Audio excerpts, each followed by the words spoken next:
Good morning, y'all. Just setting up.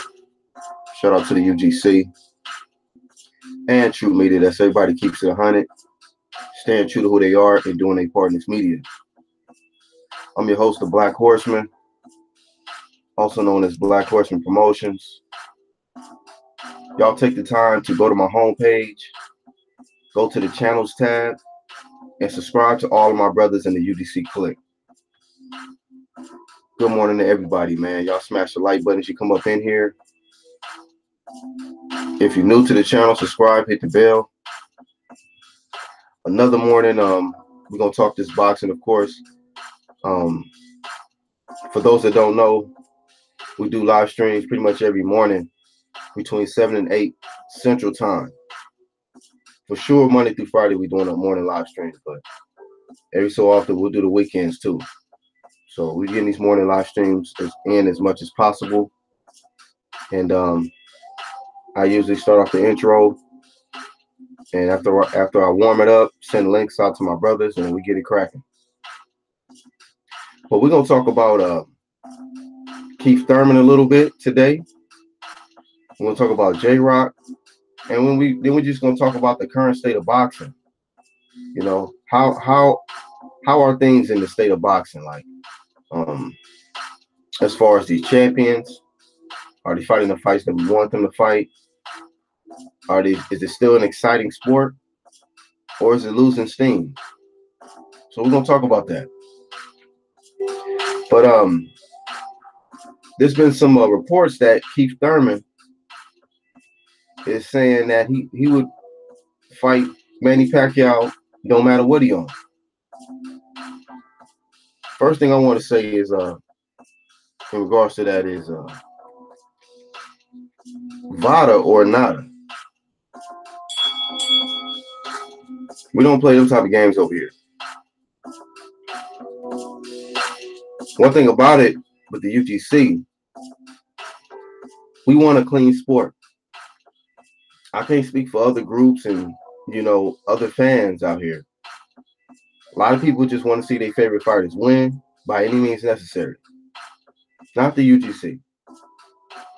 I like quite a few fighters, but that does not mean I like them enough to give them a pass for doing PEDs and anything illegal to give them advantages in the fight. It's a brutal sport. We're talking about guys and women who hit each other upside the head. They're trying to hurt each other. It's already a brutal sport. So why would I be okay with someone putting something in their body, artificial, that is going to give them an advantage?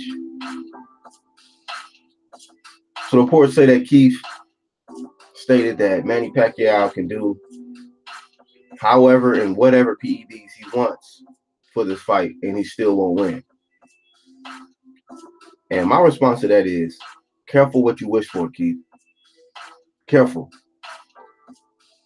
Because when it comes to the welterweight division or any division, fighters can be completely different on PEDs. Okay? And we got to start setting the example. Not just by what you do, but also by what you say. A lot of these fighters can get themselves under a lot of heat just by some of the shit that they say. I get it, Keith. This is your first pay-per-view. You feeling good. You got the opportunity that you've been wanting. You've been wanting to fight a legend. Shout out to Red Glove. Red Glove been definitely doing some great work. Definitely inspiring a lot of content over here. He inspired yesterday's live stream, and I watched one of his videos on J-Rock, which I'm gonna get to in a second, that also inspired this live stream. So salute to Red, and we're gonna send the links out in a second. But just getting back on track, you know, there's fighters that have Keith He's been wanting this opportunity. He wanted to fight a legend. He couldn't get Floyd Mayweather. I was upset with Floyd because Floyd did not give him a shot. Keith was a mandatory. Floyd decided to go a different route. You know, Floyd was being Floyd, and Floyd like, hey, I'm the creme de la creme. I do what I want to do. Why do I need to fight Keith? However, I wanted to see that fight. So I felt Floyd low-key duck Keith. Floyd low-key duck Keith, man. But Keith got an opportunity to still fight a legend. His name is Manny Pacquiao. The same Manny Pacquiao who gave us suspicions when Floyd was getting ready to fight him. That's why the first time the negotiations started, it fell apart. Manny Pacquiao had a lot of questions about testing. How much am I going to be tested? I want to make sure I'm not tested 2 weeks before the fight. Stuff like that. I don't like needles, but you got tattoos. A lot of suspicious stuff. And that was when we seen Floyd for the first time strongly come out and emphasize random blood in urine testing because of Manny Pacquiao. Not for no other opponent, Manny Pacquiao. Because clearly Floyd was concerned about Manny Pacquiao being a clean athlete. Okay. Fast forward, Manny Pacquiao hasn't had, let me see how many KOs this guy has had since then. Okay. Let me pull it up.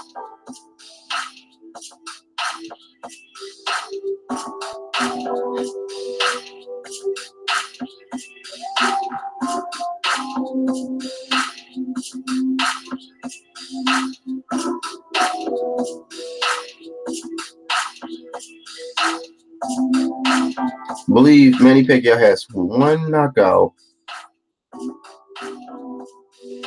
Let me get the correct. I'm gonna get the correct stats on this thing.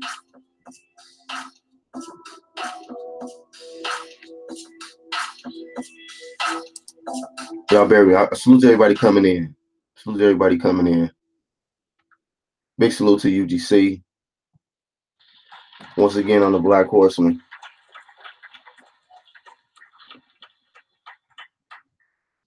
But once again, since Floyd came out and strongly stated that everyone needs to be under some random blood and urine testing, Manny Pacquiao, miraculous power sort of just vanished. Just vanished, man. Like on some Houdini shit. It shit just disappeared. So, okay, here it is. It says he is in the volume puncher he was in his heyday and has little power at 147. He only has one knockout in a decade. One knockout in a decade. So that's very, I mean, that in itself kind of make you raise your eyebrow like, damn. You was coming up the ranks, up the weight classes, walking through dudes. And then soon as random blood in urine testing comes around, one knockout in a decade. And the knockout that you got was against Lucas Matisse in Malaysia with no VADA testing. Okay. VADA or nada. VADA or nada. Okay. So, Keith, why would you put yourself in a situation, you know, to go against what was already established? And what was established was when you're at the top level, you do the best testing. And many of us know that the best testing is the VADA testing. They've caught more athletes than any other testing program out there. You know, so for him to say this, I'm disappointed in Keith. And careful what you wish for, Keith. Careful what you wish for. You know, if Manny get in there and he's juiced up on PEDs and stretching, oh well, so be it. So be it. That's what you wanted, right? You want to prove that you're so big and bad that you can beat dudes on PEDs? Okay, let's see it.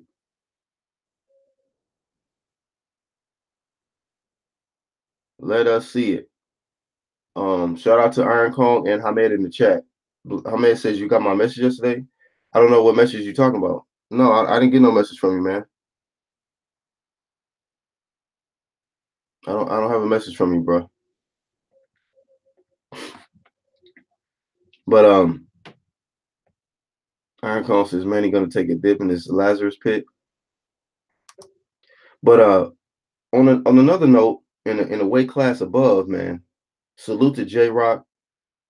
Make sure y'all subscribe to Red Glove Militant. He did a great video saluting J Rock and letting it be known that J Rock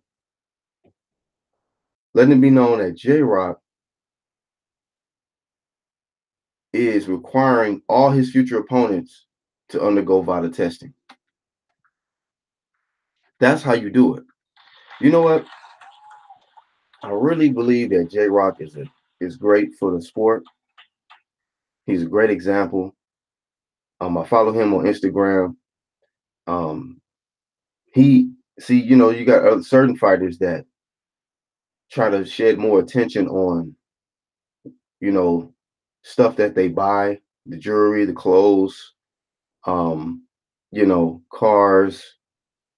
things like that. The women, like let me say for example, say like Danny Garcia, right? Danny Garcia is a decent, he's a former champion, but Danny out here got his wife, shaking her ass in the camera and shit. He Tony Montana. I'm just using him as an example. Like, if I was champion, I'm not doing that shit. I'm not putting my woman on a fucking camera, shaking her ass on camera. Got me fucked up. No. Not my wife, nigga. Not the mother of my kid. No. Now Danny do what he do. J Rock, on the other hand, he's talking about, yeah, being a champion is cool, but being the best father in the world is better. Then he got a picture of him and his daughters. I'm like, that's what's up, man. I like that. That's a good champion. That's a better example right there. So I just feel like J Rock is a good champion, and he is setting the bar high. If you want an opportunity to face me, guess what? You're gonna have to beat me the natural way, the fair way. You're gonna have to get this fair one. And we're gonna use VADA testing. Salute to J Rock. Red Glove hit me in the comments and on Hangout said he replied to me and said J Rock is a UFC champion. Absolutely. Any champion that worked hard, especially somebody like J Rock, who's took a loss and bounced back, and this guy is saying that we're gonna do VADA testing every fight. If you want to fight me, you gotta do VADA testing. Oh, you got our respect. We fucks with J Rock over here, most definitely. How many says we got a snitch in the UGC? Okay, what you mean, bro? What you mean? I don't know what could they snitch, but what is it, bro? But anyhow, snitching to who? And then we're gonna talk about the current state of boxing. So without further ado, I'm gonna get this link sent out to my brothers. We on our early bird status. That's how we do it on the UGC. And we're gonna talk about the current state of boxing, man. How everybody feels about the state of boxing. Are you guys, feeling good about where the sport is at, or do you feel like, man, it could be further along? If some things were different. you know. So we're gonna get into that, man. We definitely gonna get into that. But salute to everybody coming in. Make sure y'all smash the like button. If you ain't no hater, go ahead and smash the like button, man. Send these links out to my other brothers, man, that possibly want to jump on. So on and so forth, man. What to do, Red? What's up, my brother? Not much, man. I'm in a good mood. Another day alive, out getting getting some stuff done. But yeah, in a really good mood. Really happy with J Rock, man. He got my respect. Yeah, man. Once again, y'all, we got Red Glove Militant, one of my UDC brothers, man. Like I said, he's an entity and he's a force in himself, man. I'm humbled that this guy rocks with the UGC because he puts up great content, very respectable guy. And that was a great video, man. And you're right, man. He is the UGC champion because any champion, and I mean that's what makes this live stream so unique because we got one guy saying that in order to fight me, you got to use VADA. And then we're gonna put Keith on blast today because Keith is saying that nigga, you can use whatever PEDs you want. It's like you that's arrogance or something, that's stupidity and arrogance. And I feel like J Rock's approach is nigga, that's wise and mature. You know what I mean? Yeah, I mean, I didn't even know about. I'm not like big on Instagram, so I didn't even Hmm. know about like those Instagram posts. And it's really refreshing to see like young dudes who are like, all right, I'm not gonna be flashing the chains, I'm not gonna be Hmm. flexing on everybody. I'm gonna show people what real values are. You Exactly. know, I think I heard not sometime within the last year, 21 Savage said he's gonna stop buying chains and he's gonna start investing in property. You Hmm. know, so these young dudes, they're waking up and not saying, I'm sure J Rock for this is probably just who he is, but he's put himself where he's the forefront. He, bounced back after a loss, became unified champion, uh, beat a guy that we felt would beat, the guy that beat him, and now he's taking this stance, and he's making all the right moves. Hmm. Most definitely, So man. And that's another thing that I look forward to is fighters that can actually set that example. Not just be one way inside the ring, but outside the ring because we've seen guys like Adrian Broner, we've seen guys like a Tank Davis, we've seen guys that they don't set that right example outside the ring. And I think a true champion is what you do inside and outside the ring. Andre Ward is another one, um, great inside the ring and outside the ring, and it's time for a certain change, man, because I see a lot of these fighters who they carry them way a certain way outside the ring, and it's influencing a lot of people that are fans of the sport. Whereas we need more J Rocks, we need more Andre Ward type fighters, guys that actually can carry themselves in a certain way. Jared Hurd seemed like he was a respectable guy, but it's just like, what example are you sending to the people that with grown men need to stay with their mama? You know, not trying to diss him, but it's just like, you got to start showing some level of maturity, raise yourself to another level, you know. But I like conscious fighters, fighters that realize the position that they're in. J Rock saying, "Hey, it starts with me." So I'm not just any old champion. I'm the unified champion, super welterweight champion of the world, and we got to do the best testing if you want to fight me, and so on and so forth. And then also I'm a religious man. I'm a father, and it seems like he has a lot of positivity surrounding him, and I think that taking a loss early on help him to learn and become better. Whereas I think for some people, man, they don't actually change their lives and start doing positive things until they actually take a loss, until they understand what it's like to, until they understand what it's like to lose. they don't feel like they got to change anything because they winning. You know. Send another link out. Let's see. Yeah, there's that old saying, "Pride come before the fall." Mm. And that, a lot of people they kind of turn their nose up at cliches like that, but there's a reason why these things are said, and it's usually because these things tend to be true. And I rock Mm-hmm. with Keith, but I can't co-sign on this, allowing PEDs and you just think you're that bad, and it's just like, I got a lot of respect for Keith, but he's wrong on this. Yeah. Yeah. So I mean, I don't know if he just, I think I heard somebody say something like he just said it to sell the fight. Hey man, you don't want to give somebody like that's just like telling a crackhead, go ahead, man, smoke as much crack as you want. Like what? For real? I can smoke. Knowing a nigga need to be in rehab. He saying, no, go ahead, smoke crack, man. You okay? Okay, he gonna do it. So if this nigga Manny Pacquiao was possibly using something in the past, if that was the case, shit. That's you telling that nigga do as many PEDs you want. You're okay. What's up, Bible TBA? Man, y'all know how I do, man. It's your boy, Mr. 214. Mr. I'm on that bullshit again. Salute to the whole UGC boxing channel. Salute to Black Horseman. Salute to my dog, Red Glove. Y'all know how we rocking. What's popping? Oh man, just talking this boxing, man. We salute J Rock. Red Glove did a great video. Saluting J Rock because J Rock let it be known.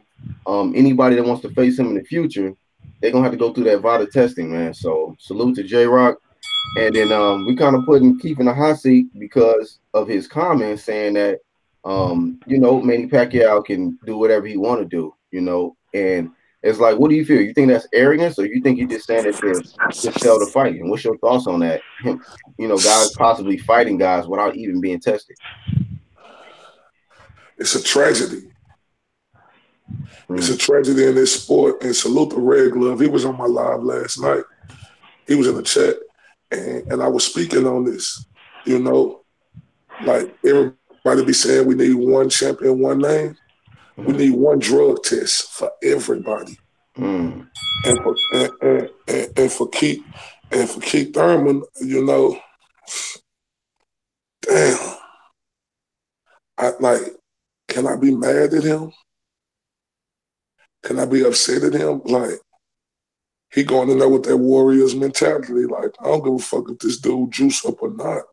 Mm. I still want to knock his head off. But I think that's a little irresponsible, Mm. being a world class athlete and making it all the way to the top of the game. To say something like that, I think that's irresponsible. It's been speculations about Manny Pacquiao in the past. I mean, we can go look at Manny Pacquiao versus Lucas Matisse. Mm-hmm. You know, he had his first knockout in 9 years, fam. Yeah. In 9 years. And not only was it a knockout, that shit was vicious, fam. He looked like the Manny Pacquiao from the early 2000s. And like I said, that fight was a cross overseas somewhere. I don't think it was no testing getting did in that fight. Mm-hmm. And we seen Manny Pacquiao come out there look like the old Manny Pacquiao. So I think this is very dangerous. Like Mm-hmm. this is a dangerous, and like I said, y'all know I had Keith Thurman winning. But Jesus Christ, if it ain't no drug testing, I got to reevaluate my assessment Yeah. because, like Jesus, Pacquiao could come in there all geeked up. Mm-hmm. Man, this And then dude there's already 40. Yeah. yeah, and then there's no excuse at that point because it's like, what's that gonna look like if he loses and then he comes out and says, "Oh well, he was yeah, I bet he was on something," and it's like, well, you said you was cool with that. Like Mm-hmm. you can't complain about it now. And this also raises the question. It's like, okay, so you're willing to fight a legend on PEDs if he so Mm. chooses to do so, but you wouldn't fight Errol Spence, but you wouldn't fight Terrence Crawford. Like, Mm. like what does that look like? Mm. Right. Because if you go into them fights and say, no, we got to do body testing for Arrow and then Terrence Crawford, it's like, wait a minute. You got to keep the same energy, Keith. Damn, yeah, he fucked up with this one. He fucked up bad because niggas gonna be looking at him like, nigga, you on some bullshit. You know, like Hooray said, you on that bullshit again because you gonna say, yeah, man, he do whatever PDs you want. If you that confident, you got that warrior mentality like that with him. Why you ain't got that warrior mentality with Errol and Terrence Bud Crawford? You know, then they should be able to just do whatever since you bought that life like that. So yeah, you can't make no excuses after this shit, you know. So you got to be careful what you say. You know, I understand he may be, it's his first pay-per-view. He might be trying to sell the fight, but that shit came out his mouth. So I mean, I don't know what kind of testing they're gonna have, or if they're just gonna use the fair boxing program, which is the WBA, which I don't even trust at this point no more, because I was under the understanding before that they had similar testing to VADA, but after Gerald Miller popped, he's a WBA fighter at the top at one point. So I'm like, they was fucking dropping the ball heavy. If that nigga was able to get away with juicing up, so obviously they're out of the runnings for a good testing program as well, just off Gerald Miller alone. So I don't even trust the fair boxing program like that. A fight of this magnitude, he should be like, this is a big fight. Both of us should be subject to random blood and urine testing, not coming out saying some silly shit like, he can use whatever he want to use, because that shit might definitely backfire on him. And like you said, out TBA, that nigga in Malaysia, that Manny right there, shit, he a problem for anybody in the welterweight division, in my opinion. I think at this point, if Keith Thurman were to go to a Foot Locker, all they got to do is shove the shoe in his mouth, and they could tell if it fits or not, because his foot's staying there. Like, I don't know what's going through his mind. Like, this don't make no sense. I've always been known as a Keith Thurman fan, but I gotta keep it real. This isn't. It's not a good look. It really looks bad on him in more ways than one. And I think he's really gonna regret saying this, because even if he beats Manny Pacquiao, it's like, all right, it's like I said, you were willing to fight him on Pez. Now you got to be willing to do the same with Errol Spence and Crawford. Like, there ain't no double talking, there ain't no excuses at this point. Yeah, man. You gotta be careful what you say, man. Them fucking cameras in front of your face, and you could get, start feeling yourself and say certain shit. I understand that war mentality, but after this is just one fight, man. So you might go into the next fight. Are you gonna have that same energy? So yeah, I mean, I think Keith is give Keith a really good chance to win this fight. I like what Keith has done. It's in the welterweight division, but this shit right here, shit, I can't fuck with this right here. Is Keith juicing? Huh? That makes me wonder, Keith, have you been juicing? If you just okay with no steroid tests? Niggas got to start raising them type of questions, because niggas who at the top of this level and then big time fights like this, fam, it should be automatic, fam. And that just make you have questions towards Keith Thurman when you being irresponsible, saying all this rubberish, And what Hamid talking about? We got a snitch in the UGC. I don't know. He didn't respond. I'm like, what the fuck are they snitching? Who they snitching to? And who was it? I mean, I don't know what he's talking about, because I didn't get no message from him. So it is what it is. He can get on and let it be known if he won't. Yeah, man. I mean, that's a good point though. TBA, it makes you question, like, and then it's like it makes you analyze what the fuck Keith is doing differently for this fight, because he's saying he hiring two new trainers and shit. You saying that Manny Pacquiao can just do whatever now, and then not only has it been a while since Manny Pacquiao had a knockout, it's been a while since Keith had a knockout, and we've been talking about how Keith is kind of competing versus Bud Crawford's numbers and performance, and then Errol Spence's numbers and performance. So he may be trying to outdo Errol. Errol went the distance with Mikey. He probably like, man, I got to get back to one time. I got to probably get that one time power. Who knows? Maybe that's why you don't want testing. Maybe that's why you threw it out there to make it like Manny Pacquiao might want to do PEDs, but maybe you might want to do PEDs, you know. And he's not the WBC champion no more. Now, last time I checked, I think he is enrolled in VADA, but I'm not sure. I gotta double check that. But it makes you think too, because I'm sure Keith don't just want to outbox Manny. I'm sure he want to go in there and knock him out. And you ain't been having that one time power like that where niggas just been sitting down and not getting up, you know. So to be honest with you, man, it says right here that he is enrolled, but you know, you know, that's just real suspicious for that to come out of his mouth, man. What's up, Angel? What's up, man? Good morning, fellas. Good morning, man. How was your week? What up, Oh, it Angel? was busy, man. It was busy, packing up and all that stuff, getting ready to move and all that. You know how that go. Yeah, okay. What's up, Io? What's up, Red? What's popping? What up, Angel? Not much, man. What's up, man? Man, we just talking about Keith's comments, man. You know, coming out and saying that Manny Pacquiao could use whatever PEDs he want to use. And then we also saluting J Rock. Red put out a great video giving it up to J Rock. J Rock is letting it be known all his opponents in the future, man, they gotta use VADA.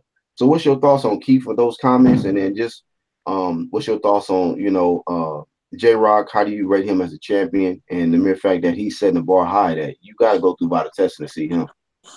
Right. I mean, with Keith's comments, man, that's just reckless. It's irresponsible. Again, it's now it's to the point where it's making it okay to cheat Mm. in these high level sports, man, and it's not right, man. It's just all the way wrong. There's nothing cool about it at all, man. I don't know why he would say some craziness like that, But again, man, this is Keith Thurman, man. I don't know, he's been real iffy for the last few years, and I don't know, man.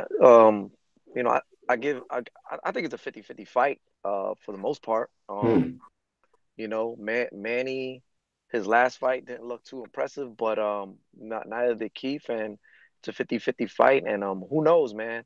You know, maybe Keith could maybe damage Manny and retire him, but I give Manny, you know, I can see Manny outboxing him. Not outboxing him, but making it to where Keith is uncomfortable with his movement. Mm-hmm. He's just as quick as he was before. He's just a little bit older. He's slow. Everybody slows down, but Manny still is quick. He's quicker than your average welterweight, so to speak, right? Mm-hmm. And based on Keith's last performance, right? Everybody, the old adage, you're only as good as your last performance. That last performance against Josecito Lopez, that wasn't very impressive. And he showed his vulnerabilities, and he did get hurt in that fight. And that's why Manny took this fight. And it's unfortunate that Keith says stuff like that. And then as far as J Rock, man, that's a true leader, man. He's a true leader. He's leading the way. He's a champion, unified. He beat Jarrett Hurd fair and square. Hopefully we see a rematch later down the road, not now. But yeah, man, people gotta follow suit, man. You see the unified champion, calling out these other fighters, VADA and Nada, man. That's Can I the way say it's gotta be. something? That's the way it's gotta be. Can I say something? Yeah, go ahead, bro. I respect what J Rock doing, but like I was on my live talking last night, Red Glove can let y'all know. I was like, shit, he talking about this 3 months, but shit, being in that SNAC program, shit. Here we I'm go. waiting out for that. I'm sorry, Black. I'm sorry. And I think Red Glove said it last night. He said, or somebody said it, he said, how can people be mad at me for having thoughts of an accused cheater would do it again? And that's how I'm feeling, bro. So what's your opinion on that? What about him being a SNAC? It's just hard for me to trust them SNAC fighters, fam. Okay. So what do you feel should be done to gain the trust? He needs to just jump out of SNAC, or yes. Yes. Like, because and y'all can attest to this. I don't know if y'all agree with me, but I feel like as long as Victor Conte is associated with SNAC, it's gonna be clouds over SNAC and clouds over each fighter who wins SNAC. Mm-hmm. I mean, it's really not going to catch a lot of heat right now until maybe a big name. Like, say we got Devin Haney fighting tonight, right? It's going to take somebody like we got Caleb Plants, we got like a Danny Jacobs, we got a guy of that level, on a name like that is going to have to get popped for us to really be like, okay, this SNAC shit is on some, you know what I mean? They back on that track shit where the nigga was doing them shits back in days from the track athletes and stuff. But hey man, I feel you. I feel where you coming from. Like I can't get upset that you feel that way about the SNAC program and Victor Conti with his past history.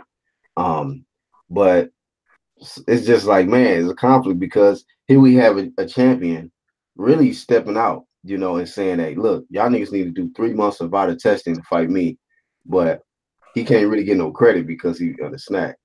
No. I give him credit for that.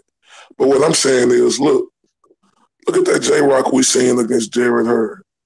Didn't he look like the bigger, stronger guy? Them niggas be SNAC strong, fam. Yeah. You know what I'm saying? Because did we expect J-Rock to come in and do what we thought Jarrett Hurd was going to do? I would say this, though. I would say this, not to cut you off, but I would say this about them niggas in SNAC. Just this year alone, all the guys that were in the SNAC program either won or when they lost, people were expecting them to get stopped and they didn't. Mikey didn't get stopped. The Plant dominated Jose Uzcategui. Which is Josito Lopez went the distance with Keith, even though he got dropped in the second, but that motherfucker was coming strong the whole fight. J-Rock just dominated Jarrett Hurd. I mean, Devin Haney dominates guys. So I'm not saying that it's something in the shit that they taking or whatever, but I will say that them niggas do be SNAC strong. Like, I ain't seeing them niggas get stopped. They either winning or they putting up, giving these niggas the toughest fights probably of their career, damn near. I'm trying to figure out to myself, how was J-Rock? And this ain't nothing to say he owned nothing. But like I say, as long as they associated with a convicted felon, it's going to be clouds. How was he that much stronger than Jarrett Hurd, fam? Like, he was stronger than him. He was pushing him back the entire night, fam. It's like Jarrett Hurd couldn't do nothing to offset nothing that J-Rock was bringing his way. And all I'm saying, let's just look at that. Damn. I mean, go ahead. Let me say this. And I feel what you're saying, Io, but and granted, he's a convicted felon. A lot of people are convicted felons, right? Just because you're a convicted felon doesn't mean that you can't redeem yourself. Because when you keep saying convicted felon, then that makes you no better than the people that always say convicted felon to somebody who's trying to make it in the world and trying to, reverse their life around and get given a second chance because they did their time. They did their due time and paid the price in justice in prison or whatever. And now because they're a convicted felon now in the world, they're trying to make a way for themselves. You're going to keep punishing them for that? I mean, that's kind of wrong, man. Come on, bro. And, no, it ain't wrong. Other than that, the implications of because VADA is overseen by the FDA here too. So the Food and Drug Administration and all that, and the SNAC program that is overseen by the Food and Drug Administration. That's cool. And they trust, but they verify always. They always verify. They test these things. So we can't say, hey, he's a scientist. He knows how to get around. Yeah, we can and defeat the VADA program. Because these are scientists, right? These are scientists and other scientists. Angel. He's not a scientist. Let me finish. He's a scientist, right? Yep. He gets checked by other scientists that work for the government. Okay. Now, what you're saying is he could defeat the VADA and make it to where he could cheat. But that the implications would be substantial because the FDA and other organizations oversee this stuff and approve it. So what you're saying is that these organizations, they're just letting it fall by the wayside. You know what I mean? But No, we don't know that. I don't know that. You don't know that. So we can only assume. We're assuming now, and we can't make assumptions like that. We got to see the proof is in the pudding. We have to see proof. We have to see evidence of this cheating going on, and how the SNAC program is defeating the VADA program I in would a say sense. this. But we don't have that evidence. Right. Now I would say that I can understand LTBA suspicion though, because we have it's Oh like yeah. VADA is entrusting a lot of their, you know what I mean? They have a lot of confidence in a convicted felon, a guy who is, like you said, a scientist who knows how to disguise and mask certain PEDs and different things like that. So it kind of makes a conflict of interest when you got somebody who was a master at, what I'm saying, masking these PEDs, and then it's a situation where, they're he was convicted for doing this type of stuff. Now you're trusting this guy, using his experience with this to catch other athletes and things like that. So I mean, that's why I say I'm not jumping off that bridge and assuming like how TBA is. I understand the suspicions though. And when I do look at the guys that are in SNAC, I don't know what type, like they got their little advertisements before these videos and shit. I don't know if it's Fight Hub or whatever. And like Demetrius Andre here, when I get tired, I take this. I was like, okay, what the fuck is this? Yeah, right. but at the end of the day, I'll be like, they pushing this shit heavy. I don't know what the fuck is in it. And is that the shit that really got y'all going hard in the ring like that? Or is that just you know what I mean? Like a disguise from what y'all really doing to give y'all an advantage in there. So I can understand both sides, I can kind of understand both sides a little bit. And Angel, you said I can't speculate. Why can't I? I mean, we can all speculate, but we can't take it as gospel. You know what I mean? But why We can can't I though, speculate. man? I speculate But, too. I'm but this, speculative at certain things too. I want to, I would like to see other, reports on the SNAC program, and what makes it so special, and actual stats, as to why, their program is so good. I would like to see that, and I would like to see, stats from an outside organization other than SNAC, reviewing their things. But we can all speculate. I mean, I'm speculative too. I question it too, but I can't 100% be on some. Well, this guy's a and then you said, convicted felon. He's a yeah, scientist. There's other scientists who review his I work. know, but He's I not ain't the talking. subject. He's not the only Yeah, subject matter expert. Angel, I'm not talking about everybody else. I'm talking about him. And then you're gonna say this. You're gonna talk about if it's the FDA gonna work with him. So you're telling me the FDA is 100% accurate. No, hell no, they're not Okay, accurate. so what I'm saying is, No hold on, I'm not through. information is accurate. No, I know. But then Victor Conte, he is a known guy who know how to make, and like you say, he's a scientist, probably the smartest nigga in medicine. He is a nigga who know how to make that shit that you can't see. So you want me to just say, because he went to jail, I think Victor Conte went to jail for like 3 or 4 months. 6 months, I think. Yeah, he went to jail for a couple of months and got out. And now you want me to think, oh, this man won't do it again? I can't do that, fam. I got to look at him for what he is. Do I everybody mean, hold up? Do if he, everybody deserve? Hold up, real quick. Do everybody deserve second chances? Absolutely. But just because a person get a second chance, don't mean you ain't gonna look at them in a suspicious way. yeah, you're right. You're right. You're right. Yeah, I Yeah, mean absolutely. that's why you always got to do everything you can to have integrity and keep your name as clean as you can. I mean, you're gonna make mistakes in life.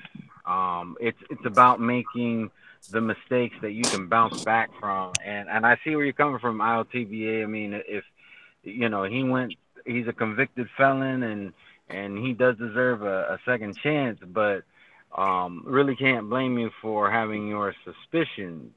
So, I mean, that's just like, that's like all these other fighters who refuse to do any kind of testing, or they want to choose like USADA or something. It's like, well, why do you have to use a lower standard testing You know, you're gonna have suspicions, you know. So I get where you're coming from. My thing is if he's willing to go through the testing himself, and that doesn't take away from the fact that Conti could be making stuff that is undetectable. But I mean, I gotta take the stance of innocent till proven guilty. Well, Victor then Conti might be. if that's the case, Angel, why we ain't taking that same stance when it comes to us like a Earl Spence, y'all, UGC, y'all preach that VADA or nada. So if you're gonna tell me that you're gonna look at Victor Conte, a motherfucker who's proven to be guilty, you say, hey, innocent until proven guilty. Why we don't got that same energy about my dog and Earl Spence Jr. just because he ain't with no VADA? If we gonna say that, then we got to have that same energy towards him.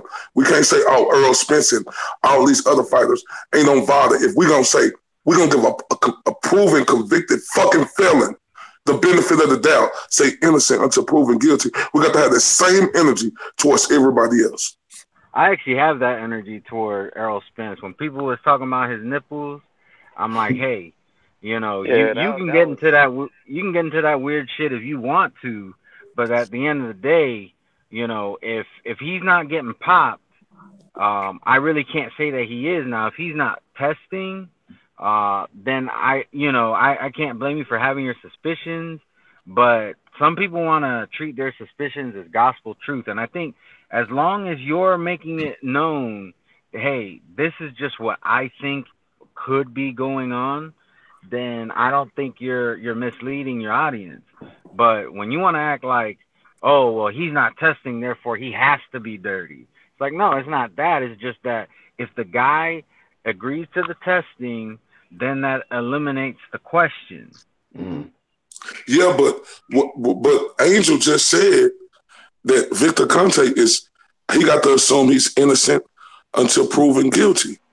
Like, on her, that's what I respect about the UGC. Y'all with that VADA or nada. You know, ain't nobody safe. So what I'm saying is you hear a lot of speculations about Earl Spence and people saying why he ain't in the VADA program and this and that.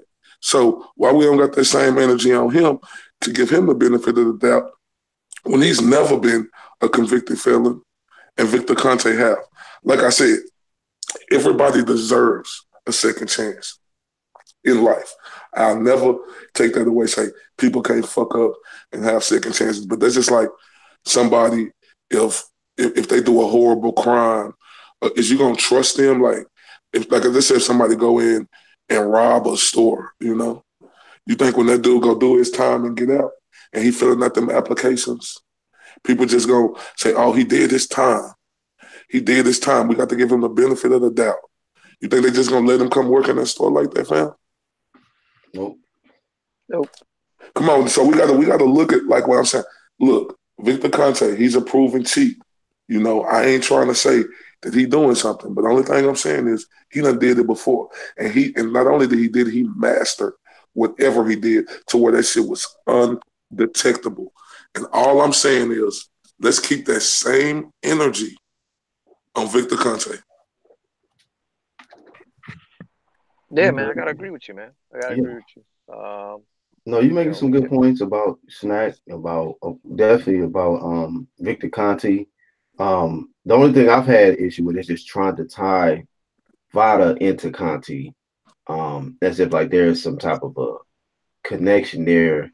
Like we brought up to J Rock and you brought up the suspicions that, well, yeah, he's saying guys need to do 3 months of VADA testing, but he's in the SNAC program. You know what I mean? So it's kind of like a conflict. So it's almost like, okay, damn, not only do a guy need to be in VADA, they can't be in SNAC. Do you know what I mean? No, Black, I don't want my words to get misconstrued. They could be wherever they want to. But like I'm saying this, it's just speculation. It's just me wondering, you know, like why would a lot of you top fighters go that way to Victor Conte? Because people know Victor Conte, he helped a lot of dudes make millions, and millions of dollars. Right. So doing the illegal shit that he was doing. So I just question every fighter who wants to associate themselves with him. Right. What is in the back of y'all mind? Do y'all want that extra Do y'all want that extra get so you know you can have that in the fight? I don't know. But like I say, it's class over everybody's head. Not saying they doing something, but hey, I'm very cautious of them SNAC guys. You got every right to, man. You do. It makes you think. It does make you think. Let's just say for instance the Errol Spence fight. And just to answer your question, having suspicions of a fighter doesn't mean that you accusing them or saying that they're guilty. It's just that when there's a testing program, there is a proven best testing program out there, and they're not using it. It just makes more suspicions grow around that individual. But like, let's just say for instance, this Errol Spence and Mikey. Like I remember how you was bringing that up, and we was having a lot of heated debates. You was bringing that up. I was just like, why you keep bringing it up? But like, the more you say it, it does make you think because for the biggest fight, his first come up fight to welterweight, in a fight where he felt like he was so confident that he was gonna be, huh? No, I'm just saying, woo, talk that shit.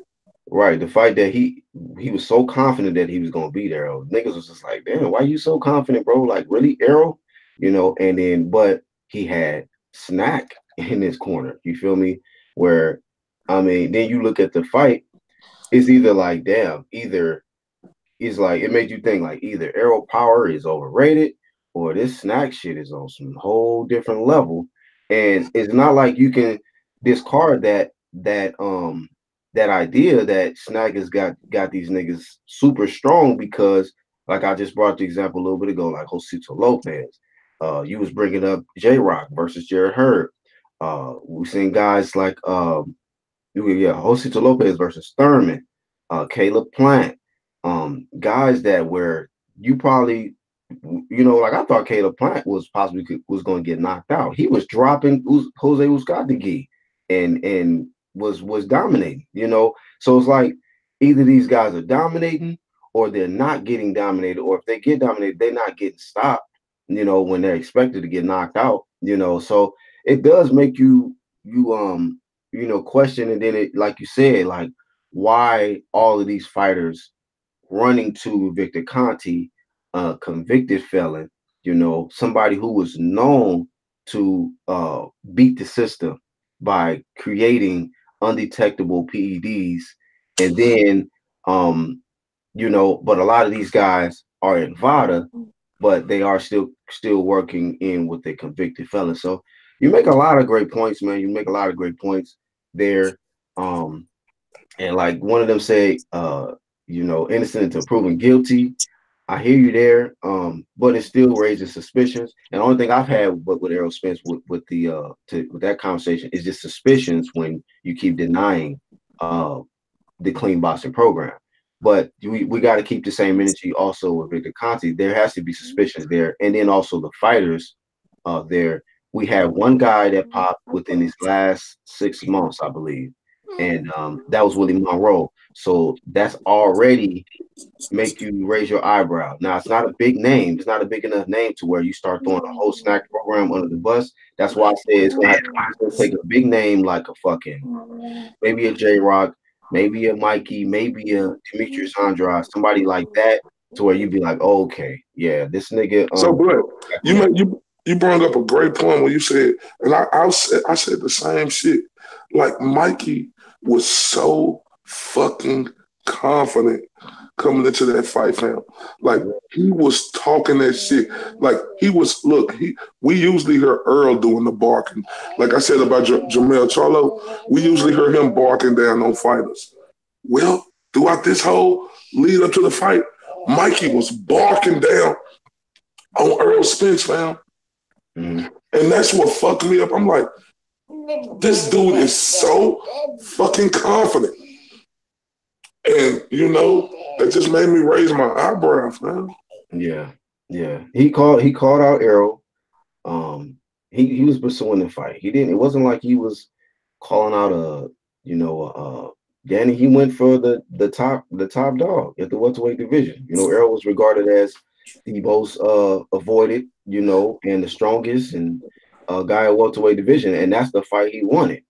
And it did make you question, like, why would a little nigga, 2 weight classes below, want to go challenge himself against the top one and not want to take a light touch there first, like a not like Danny will be a light touch, but at least somebody who's a lower level than a champ at that top level. So I don't know. Like I said, it does make you think for sure. Like so. Like I said, I respect your perspective on that because um it's like it keeps it's a cloud there because yeah, these guys could be enrolled in VADA, but at the same time, knowing that these guys are working with a convicted felon, you know, it does make raise a question mark like, damn, how much can we trust these champions who are who came up with the SNAC program, especially a lot of these guys who have taken losses, and then they come back and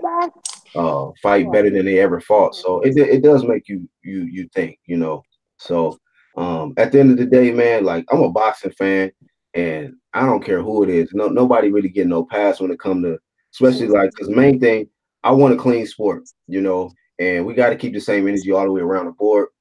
I've had my suspicions about Errol Spence, and of course, there's still some suspicions about this SNAC program. Like I said, I've been giving them a low key pass because of I can say I have a certain bias to VADA because VADA has caught more people than anybody. That's not debatable. But we are talking about a guy who did time because he was able to make undetectable PEDs. And then I gotta analyze the performances of these fighters under the SNAC program. Like I'm not gonna even lie. I'm not gonna even lie. I was looking at some images of Devin Haney from the weigh-in. That nigga looks shredded. Like, and this is the most shredded I've ever seen him look.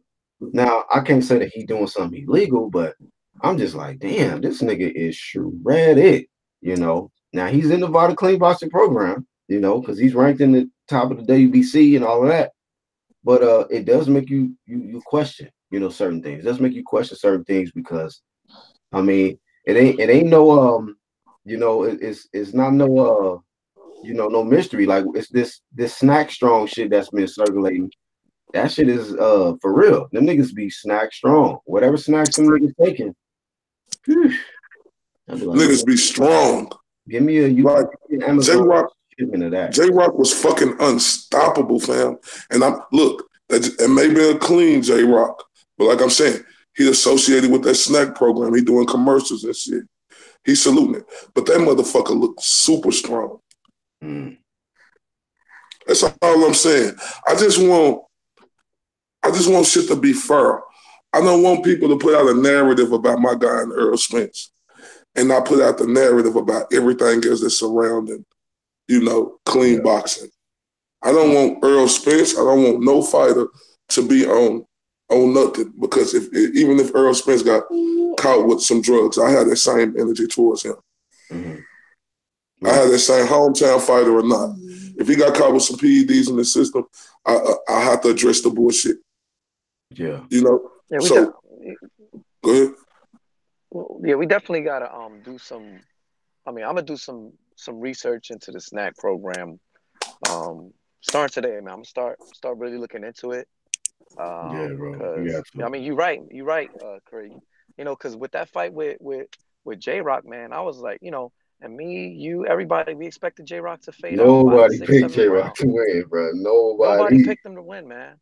Nobody picked him to win based on past performances with him, gassing out. He's good. Everybody, we all agree J-Rock's good for the first 6-7 rounds. After that, he just gasses out and he gets beat up on. So for him to be, he took some of Hurd's best shots too, ate them things up like Scooby snacks. So yeah, man, we definitely got to look into it more, man. I got to agree with you.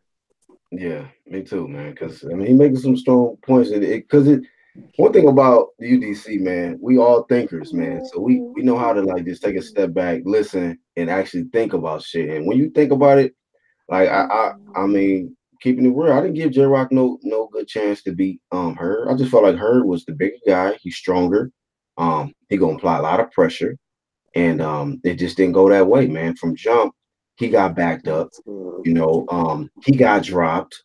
You know, matter of fact, I think that was the first time J-Rock. That was the first time Herb got dropped. Correct? Yeah, yeah, it Yeah. was. So Herb got dropped for the first time. I know that sometimes, maybe situations where fighters will take a loss and they got to do whatever they have to do to put themselves back in position to become a champ, or give themselves the best chance to become a champion. So that's the thing about it, man, that it does make you question. It does make you question because, like I say, even the ones that have lost in the snack program, these niggas not getting stopped. They're not getting stopped, and these motherfuckers they're going out on their feet, and some of them be kind of almost can be complete underdogs. So, like I said, man, we it just makes us question it, and we got to keep the same energy with that side as well too, because who knows, man? We talking about somebody who's a scientist, and maybe he's a lot smarter than a lot of us think.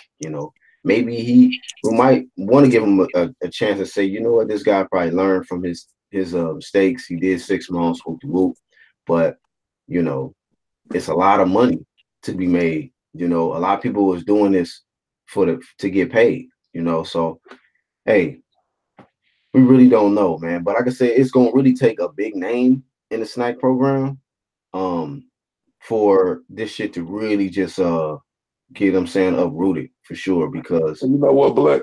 I really truly believe this. I could be wrong. I think they was trying to test that shit out with Willie Monroe Jr.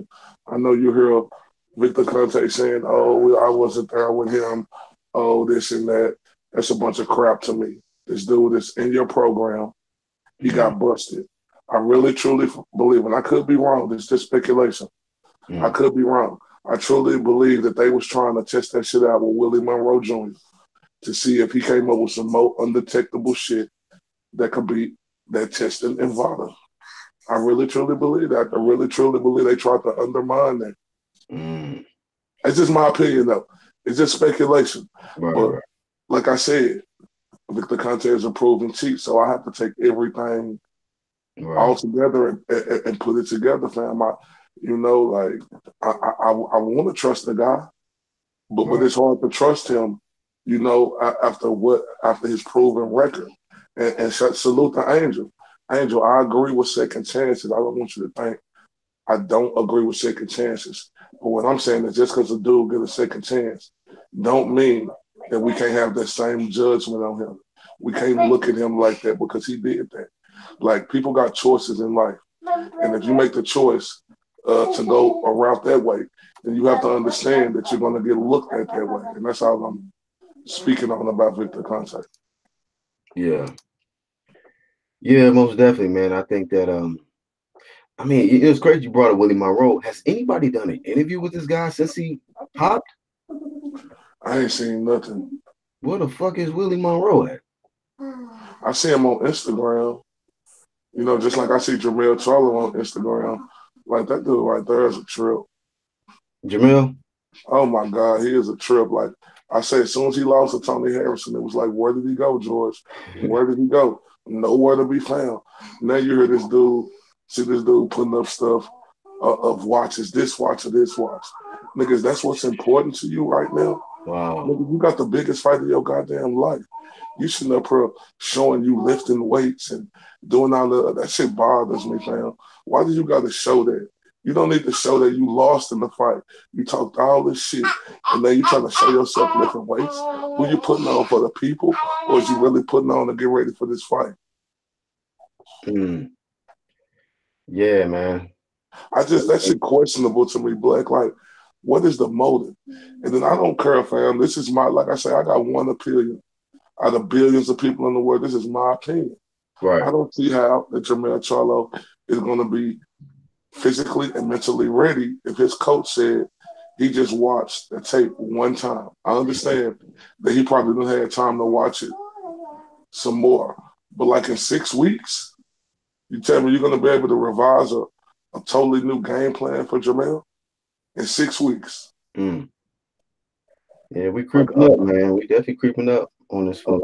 A good coach ain't going to say, Like, not saying he ain't no good coach, but Hey, real quick, uh my bad. I want to read a letter. I just looked up.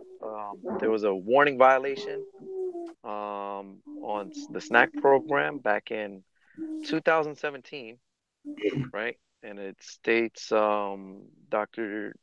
Dear Mr. Conte, the U.S. Food and Drug Administration conducted an inspection of your dietary supplement facility, where it was located. Um, during during during the inspection of your facility, our investigator collected labels associated with many of your products. Based on our reviews, we have conducted that ZMA, Vitalize, Super Citramax, Arobetine, Hey, me real quick, ZMA5, LTVA, me real quick. okay. ZMA5 are in violation. The hype HYP oxygen and multivitamin products are in violation of Section 403 of the U.S. Code, blah blah blah. See, which is found in 21 CFR, Congressional Federal Regulations. Dietary supplements, CGPMPs. The inspection revealed the following significant violations of CGMP requirements for the following dietary supplements. It lists ZMA, Nightcap Rapid Recovery, Vitalize. The following violations cause your dietary supplement products to be Hey, me real quick. altered Okay, go under ahead. section Go ahead, Andrew. confirmed Okay. failed. So basically, they found all these supplements and all that in violation. Mm. So then misbranded dietary supplements. Some were misbranded. So what you mean, So like it was really this was something else, but they put a different name on it or something? different names on it. Yeah. Oh And wow. then this was back in this letter was dated. This is dated back in February 27, 2017, right? And then there's a letter recently where they did another reevaluation to and corrective action. And the latest corrective action and the latest inspection was as of April 4th this year, right? Mm-hmm. So, and in this letter, corrective actions in response to our warning letter from dated February 27th. Based on our evaluation, it appears you have addressed the violations contained in this warning letter. Future FDA inspections and regulatory activities will further assess the adequacy and sustainability of these corrections. Mm. So they were all corrected. They reevaluated. They did it just recently as of um, this was as of this dated. Oh, that was as of, so the inspection was April 4th. The letter is dated, yeah, April 4th. Okay. Yeah, so apparently they fixed all the violations back, 2 years ago. Wow. So I mean, but So let me get they're still always coming by and doing random, because they do random checks too, kind of like VADA. mm-hmm. So yeah, So they they're not in the free and clear, right? So that goes to show that they're gonna be, they're gonna be checked on every now and again mm, by the FDA, because the FDA don't play that shit. Okay. But mm, the FDA also is not like IO said, is not foolproof. You know what I mm-hmm. mean? But again, these are scientists checking other scientists. There's always going to be other subject matter experts to check and verify other subject matter experts. You know, Mm-hmm. plain and simple. But that's how the things work. But yeah, Man, shout out to Angel for digging that up because see, look, man, we got to start doing our own, you know what I'm saying, research and digging this shit up because this didn't even get no goddamn press. This didn't get nobody covered this shit at all. no, Salute to you, Angel. reading's fundamental, man. Appreciate you, Angel, for digging that up. Appreciate No you, problem. LTBA, for staying consistent, keeping the same energy with the snack program. Because at the end of the day, man, we gotta raise, we gotta keep the same energy with this because you, based on what you just said, Angel. One thing that stood out to me on what you read, you said misbranding. And I'm automatically what came to my mind. I'm like, wait a minute. You mean to tell me they are basically it's like saying that, oh, this is what this is, but really it's something else. So it's like saying, like, let's just say for instance, if I had some what'd you call it? Some lemon heads, but I misbranded it. It wasn't lemon heads. I said it was actually some sink cleaner, something that you put in your motherfucking garbage disposal and it cleans out the garbage disposal, some shit, you know. And I give it, you know what I mean? That's misbranding because that's not really what it is. That's what the content is not really what's being branded. Did I got that correct, Angel?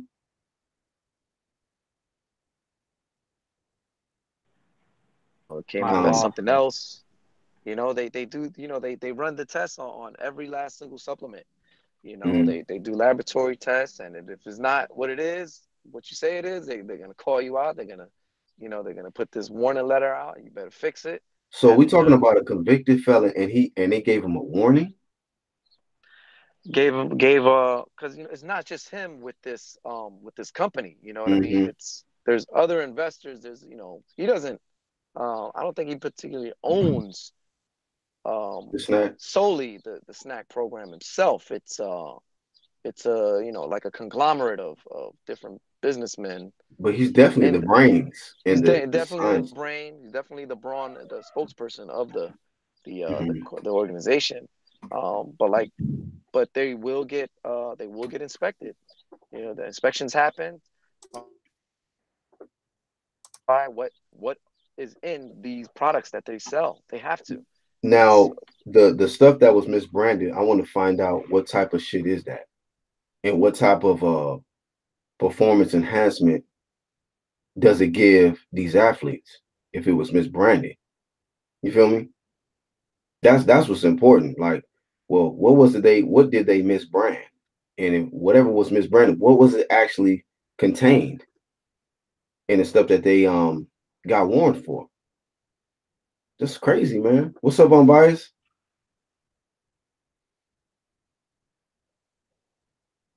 What's Right good, now. man? Oh, okay. I thought you were doing laundry or something. What's good with you, man? Nah, man, just chilling, man. Just listening in, honestly.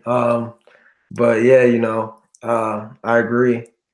Mm, That Keith Thurman kind of messed up by saying that maybe he thought I could bring some excitement to my fight if I say something like that. But you don't want to bring that kind of energy to your fight at all. mm. I mean, and then this whole topic pretty much spun into a whole different I'm glad it came into this whole different category with snack. I mean, the reason why we got on the snack thing is because J Rock, according to J Rock, shout to Red, he did a video on this. J Rock is requiring that all his future opponents undergo VADA testing. What's your thoughts on that, bro? Yeah, I mean that's good. That's smart on his part, because that makes sure that whoever he's fighting, it's for sure that they won't have the upper hand against him. Um, Shit, they better do snack too then. You know what I'm Mm, saying? Because it seems like J Rock, since he started doing snack, he just got extremely stronger. I don't know, but the mm. the J Rock that fought Jamal, he didn't seem that strong to me, or maybe I'm tripping. That's a good point. Comparing them two fights because Jamal was also a big dude, man. You know, and that was at no, that was 154, right? Yeah. Yeah, that was at 154. So um, you know, it just makes you think, man, because our TVA came in and says, yeah, he putting guys on he want guys to do VADA testing. He's talking about J-Rock, but he in that snack program. I was just like, damn, you on that shit again? But he started raising some good points, and then I'm sitting here thinking, like, damn, when you think about all the guys that are under the snack program, they either dominated or when they were in fights where they were supposed to lose, where they should have got dominated, they didn't get knocked out. They didn't get knocked down. Like Mikey was one of them guys. Like I was sitting there, just thinking of reflecting on that fight. Like, why was he so goddamn confident that he was just sure himself he was gonna beat Arrow? He just whatever he just knew it, and just didn't go that way. Caleb Plant just destroyed Uskatigi, where a lot of people probably felt he was gonna get knocked out because we know Uskatigi is a dangerous puncher. Um, Josito Lopez gave Thurman that one of his toughest fights, man. He got dropped early, but he just was strong the whole way through. Um, who else, man, out there in recent fights? Shit, there's a lot of fighters in that SNAC program. And like I said, LTBA was kind of bringing the point that we can't we gotta keep the same energy with that with Victor Conte, because this guy is a convicted felon known for creating PEDs that are undetectable by these certain tests. And then now Angel dropping the bombshell that these guys already been warned by the FDA in 2017. They got a warning for misbranding and all these different stuff. So I want to find out what it was actually that was misbranded and find out what it actually really was. But Uh, this kind of shit. I posted the link on Oh shit. In Hangouts? Yeah, I posted the link in Hangouts. Yeah.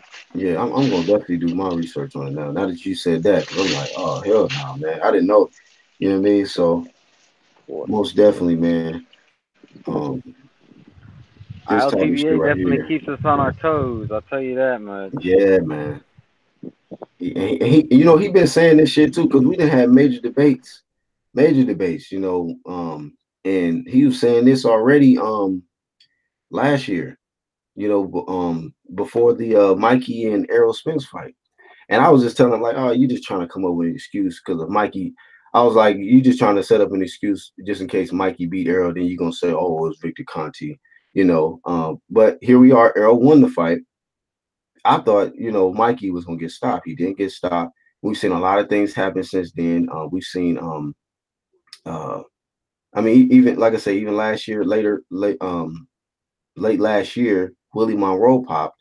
I was sitting there thinking, like, damn, ain't nobody interviewed this guy. Where's Willie Monroe at? People need to question him about popping. And so, LTBA's his suspicions is that maybe they kind of use him as a sacrificial lamb, see if it was whatever they gave him was gonna be detectable. And he got popped for it. So now they're like, okay, shit, we can't use that again. So you just never know. And then with Angel dropping these links now, shit, nobody even fucking, put this shit out. We own this shit now, though. I ain't fucking around with this shit. Like, to be honest with you, man, I'm a fan of the sport, but look, man, I want to give credit to these fighters that's doing it the right way. But if it comes down to that, these guys all dirty, like the SNAC program is dirty, and Conti is really out here trying to get these guys shit to give themselves a good opportunity to win and shit. Hey, man, we going in. You know how we do. We going all the way in on these niggas. So, I mean, I mean, for real, because yeah, we say VADA or nada, but even that, you can't even say VADA or nada. VADA is even foolproof, and you know, under you gotta question that one too, right? But that's why that's why I looked up the FDA, because that's a government body, right? That's an official U.S. government body. But like I said, man, there need to be like an international government body overseeing these tests and whatnot, what have you, because that way there's no ifs, ands, or buts about it. You know what I mean? Like it has to be something like that regulating these programs, these drug testing, the USADA and all that. Making sure holding people's feet to the fire, making sure that things are done right the right way all the time, and also having a government body all over the sanctioning bodies, right? Because they're just doing whatever and making up any old kind of ranking system, right? That's why, I say the IBO is the shit, because they have a computerized ranking system, right? That's computer analysis. That's not gonna. There's no swaying that. You know what I mean? Maybe you could sway it, you could program it, but for the most part, you really can't. You know what I mean? Because it's computers. They think for us, not completely think for us, but they have mathematicians ensure that these formulas in there and these programs are correct in the computer system in order to calculate all these rankings and all and such and so forth. I'm not no expert, but I'm just telling you what it is. You know what I mean? But yeah. Damn. Man, dog, look, just off that, hey, I appreciate you dropping that link, Angel. Man, dude, this shit right here, a lot of the shit that they won the violation for was a lot of the same shit that they fucking advertised. Expedite, woo woo woo woo woo woo, all that old shit. All of that shit was under violation. Okay, man, I'm So, out so Black Horseman, I wasn't reaching, was it? No, sir. Hey, I salute you, TBA, for keeping the same energy. That's why I fuck with you, man. I mean, what the fucking debates and shit that we do, sometimes we got to go back and forth so that shit can come out. And you kept that same energy with the SNAC program, and rightfully so, because this article that I'm looking at right here, these niggas should be shut down. These niggas should be shut down. Like a warning letter, and these niggas are out here advertising this shit. I'm talking about Devin Haney, Demetrius Andrade, Mikey Garcia. Who else be in these motherfucking Julian J. Rock. Oh man. Devin Haney. Devin like Haney you said, that nigga looked the most shredded you ever seen him in his life, right? I'll put that shit in the hangout, fellas. Like this nigga looks super shredded. Nigga master shredder ass nigga. Like this nigga looking super shredded, man. But all these names that pop up, it's a lot of the same shit that they keep promoting, advertising in the beginning of these videos. I think it's Fight Hub. And you know, it's like these niggas is hustling. Hey man, and then anybody else that's out here buying this shit, on the market, like wait, there might be a little bit of PEDs in it. Bruh. Let me see what I'm saying? Money is the root of all evil, fam. You can buy that online? Yes, man. I know people that's buying this shit. Boxing Monster has it. There's a guy that's following on IG. He takes the shit. He's shredded like a motherfucker too. So I'm just like, God damn. Hey man, hey. Look, nigga, I don't have step with this shit. Now that this shit has been revealed, man, I'm gonna be honest with you, man. I can't trust nobody in that shit no more, man. I can't. I mean, because this is from 2017. This was directly issued to San Francisco District Office by the FDA. And it shows a list of everything they was in violation for. 10 different items. And all of these different things that they was in violation for, this is the same shit that they advertise on these YouTube videos and shit, Fight Hub and whatever. So how much respect do we got to show Fight Hub for even promoting this shit? And real quick, man, not to cut you off, IO, but my thing is, what begs the question is, why does it take a full 2 years for it to be cleared, right? They tested all this stuff and they gave him the free and clear recently in, last month in April, when you got a warning letter of February of 2017. That's a full 2 years. So you had 2 years to redo your stuff. That begs into question, like I was saying, with the government, like, why does it take 2 years? Like, this should be you should only get 12 months. Why do you need 24 months and better to get corrective action done? Everything that they promote was, in question. So that's all of that shit, bro. All of that shit was. I'm looking at the list right now. Yeah. And I can see Demetrius Andre's face right now. Expedite. All enthused about it and shit. When I it's me again.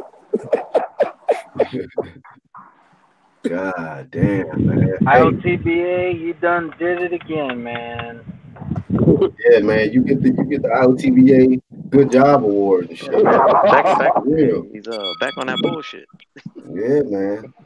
Hey, man, you got to do your own personal video. I'm gonna do probably my own personal video because this right here. Say Black Horseman, send me. You got my number. Send me that link because I don't be understanding what y'all talking about. I be getting these messages.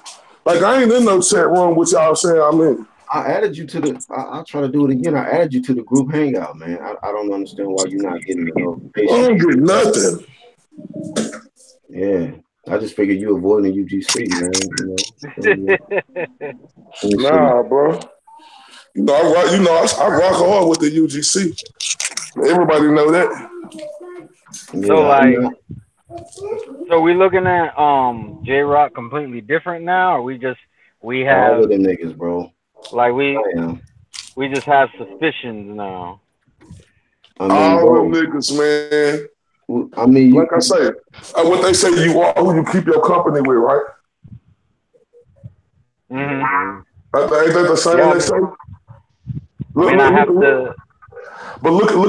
Adrian Broner and Tank Davis. You are who you keep your company, right? Yep. And I mean, I have to keep the same energy because I was saying the same thing yesterday with my situation. So yeah, I mean, it is what it is. So I mean, J Rock, I got respect for you, but you got an asterisk right now. You got a question mark right there. And LTBA, he was. I mean, we were saying like we was trying to get this nigga some credit for saying that, but then he hit us with the, well, he in that SNAC program, so yeah, he want guys to do VADA testing for 3 months, but whoop. I'm just like, this nigga, he stay on that shit, like talking about the niggas in the SNAC, and then hear this shit come out. Hey, it shows you on the RTVA. Do you got Google Hangouts downloaded to your phone? Yep. Yeah, I'm looking at the list here. I see you added. So I don't know. Even Excalibur is added. I don't be seeing him. I mean that I call him Excalibur. That's his email. But Rascalot, he's definitely added too, but I don't be seeing him in it either. And see, this is my thing right here. It ain't about me trying to accuse nobody of nothing. It's just, it's like I just get tired of the malicious shit. And I'm talking about from everybody out here talking about, oh, Earl Spence on this and that. I'm like, damn, how can y'all be coming at my nigga like this? And these other niggas out here with this SNAC program, that's all I'm saying. Yeah, I'm talking about we still gotta do VADA though. I'm just saying. Huh? Yeah, I mean, testing is better than no testing. Yeah. And especially when we're talking about VADA, who, caught Canelo, so, I mean, it is better than no testing, but... Hold up, VADA caught Canelo, and then they came back and say Canelo didn't do nothing. Come on, fam. No, I'm not saying they're the end-all, be-all, but for now, they're the ones who are catching people. But, I mean, with this stuff being brought to light, it's... Anybody in the SNAC program is questionable now. And then you heard me, bro. I did a video Earl Spence. Be quiet, boy. I can hardly hear you, bro. Be quiet, boy.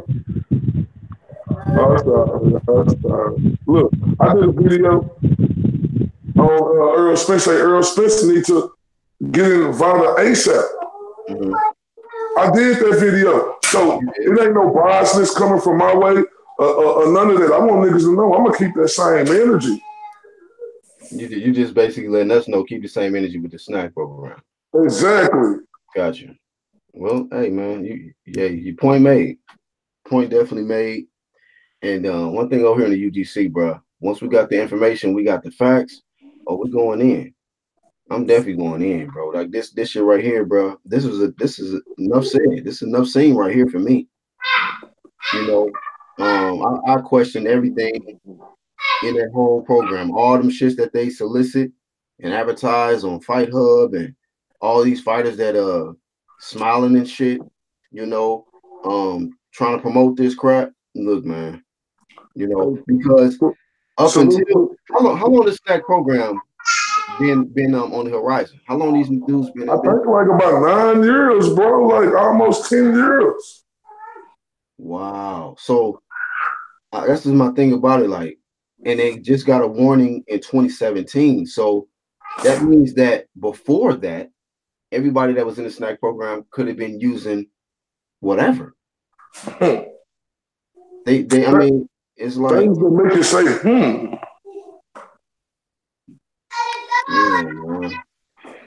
We talking But about like I say, I don't want to put this over them dudes' heads. I don't want to say they is on something. All I'm saying is we need to look at everything. Like, I'm not saying J-Rock is on nothing. I'm not saying Devin Haney. I'm not saying none of them niggas is on nothing. But all I'm saying, if you associate yourself with a guy like that, it's up for speculation. absolutely. I can't Yeah. disagree. I can't disagree, man, at all because this violation, this warning letter right here proves that the SNAC program was in the violation and that they misbranded a lot of up to 10 products that they still advertise till this day. And this is my thing right here, fam. And look, I'm with UGC, VADA or nada. But how much fucking trust can I put in VADA if they letting the nigga and Victor Conte come help them? I'm just saying, it's just a question. It's just a question to y'all. Yeah. Well, I mean, I guess for now, J-Rock is the UGC champ in emeritus status because this is a big question mark. You know, I still like the image and the standard he's setting, but there's these undertones that need to be spoken for, and as long as he's under the SNAC program, there's always going to be that question mark, and that goes for any fighter. Let me ask you a question in the chat. Tommy Temper says, what products are we talking? So let me just go down the list right here. Okay, so ZMA, which is the original anabolic mineral support formula, that was in question. The ZMA Nightcap Rapid Recovery Sleep Enhancer, that's in question. Vitalize, the mental and physical performance enhancer, that's in question. Glycosine tubs, that one. Super Citramax Plus Chromate, the natural weight loss formula, that's in question. The multivitamins only, which is the vitamins A, C, E, D, B complex, that was in question. The Aerobitin, the ultimate anti-fatigue / fat loss capsules, those are in question. ZMA5, the next generation recovery and sleep enhancement, that's in question. The hypoxygen, the oxygenation enhancement support formula, that's in question. And Expedite. You've seen Demetrius Andre. Expedite, performance energy drink mix, that's in question. You know, so I gotta say that shit in my Maury Povich lie detector test determined that was a lie. So they misbranded all of these shits. Okay, so we're talking about, yeah, you can advertise something to be one way. Oh, look, Boxing Monster says ZMA Nightcap and recovery. That's my shit. I told you he was on that. Boxing Monster be on that shit. So, hey man, how long you been taking SNAC products, Boxing Monster? Let us know. Let us know how long you've been taking it, man. Because a lot of that shit is questionable, man. Shit, I might have to go buy me some too. I'm not gonna lie to you. He said, let me go buy some now. Damn, man, this is crazy. It says misbranded dietary supplements, your ZMA Vitalize Super Citramax Aerobitin ZMA5 hypoxygen multivitamins says within the meaning of section 403 of the Act 21 USC, in that the products are fabricated from 2 or more ingredients, and each ingredient is not declared on the labels by the common or usual name. So there were certain ingredients in these products that was not, it was not actually, what's the word I'm looking for? It was not inputted on the damn label. So we're talking about 2 or more ingredients that was actually in the products that they did not actually put on the label. You know, like how you can go get some food and you just look on the back and it show you all the ingredients. They was leaving out certain ingredients that was in it. But the FDA tested it and they were able to establish that it was more stuff in there than they actually let be known. Because, like I say, when you're dealing with a guy like Victor Conte, look, second chances. I don't want people to think I'm against second chances. But don't get mad at me because I'm speculating about this dude or it's a cloud over this dude head to me. I'm sorry, I just don't trust him. If you see him in interviews during that Mikey Garcia fight and you see the way he talk, fam, That shit right there just turned me off, fam. Like for real. Seriously, it's hard. Second chances are for everybody, but there's nothing wrong with other people observing people and speculating, and having different thoughts about them. We got the right to do that. Mm-hmm. Oh, Rasclot, you said ZMA produces natural testosterone as well. He says ZMA is great product, bro. It doesn't have to be SNAC brand. So I'm not saying ZMA is bad or something like that, or it's not a good brand, but they had extra ingredients in it that they did not actually display on the damn label. So the FDA determined that, and then it was a lot of misbranded stuff. You know what I mean? A lot of stuff that was misbranded. So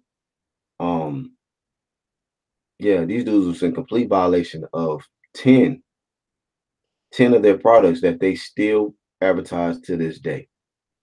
To this day, man. So it's a question mark, man. Make you question all of that shit that they advertise.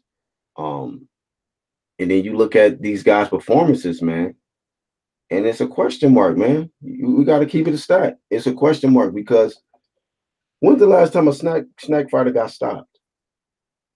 Anybody want to help me with that? When the last time a snack fighter got stopped? I thought definitely Mikey was gonna get stopped. He went the distance.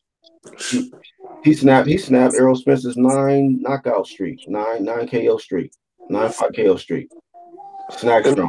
And look, Earl hit him with everything too. Everything. I'm talking about he threw the kitchen sink plus more at Mikey Garcia. And that big headed motherfucker stayed right there the whole night. I'm not gonna lie, Keith was hitting Josito Lopez with some shit too. It wasn't like Keith was punching soft. I mean, even though he fight on his back foot, but Josito Lopez kept coming. And I'm not convinced that just Keith power just vanished. You know, he did go down in that second round, and nigga didn't stay down though. He got up and came with the pressure the whole way through. So hey, man, look, who knows what the fuck was in, and he was probably taking all 10 of them shits, all 10 items on that list, nigga, to get ready for Keith. That nigga was fucking super Citramax, Procalcin, and ZMA'd up, nigga. All through that. Manny Pacquiao got a real chance in this fight now. If he signed with SNAC, it's over for Keith. Did you say Demetrius Andrade is a SNAC? Yeah. Is on SNAC too? Sean Porter. It's me again. Hold up. Sean Porter too. Yep. Sean Porter too. Yep. Damn, Jalik, your boy Andrade. He's on that SNAC shit. Your top number one pound for pound, bro. Is Hold up, he said Demetrius Andrade number one pound for pound. Yeah, that's Jalik. That's Jalik. Did he say that? Huh? Did Jalik say that shit? Yeah.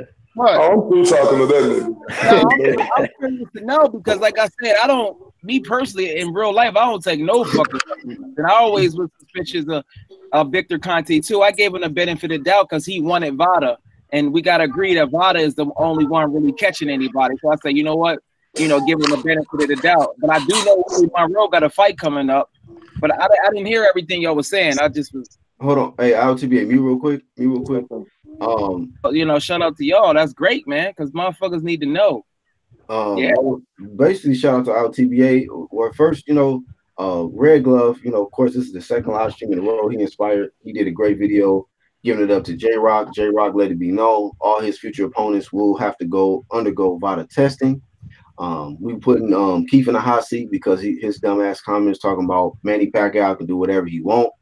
And then our TBA, he been keeping the same energy, man. Like ever since me and him was having heated debates when it comes to this program because of Victor Conte's past, with these making these undetectable PEDs.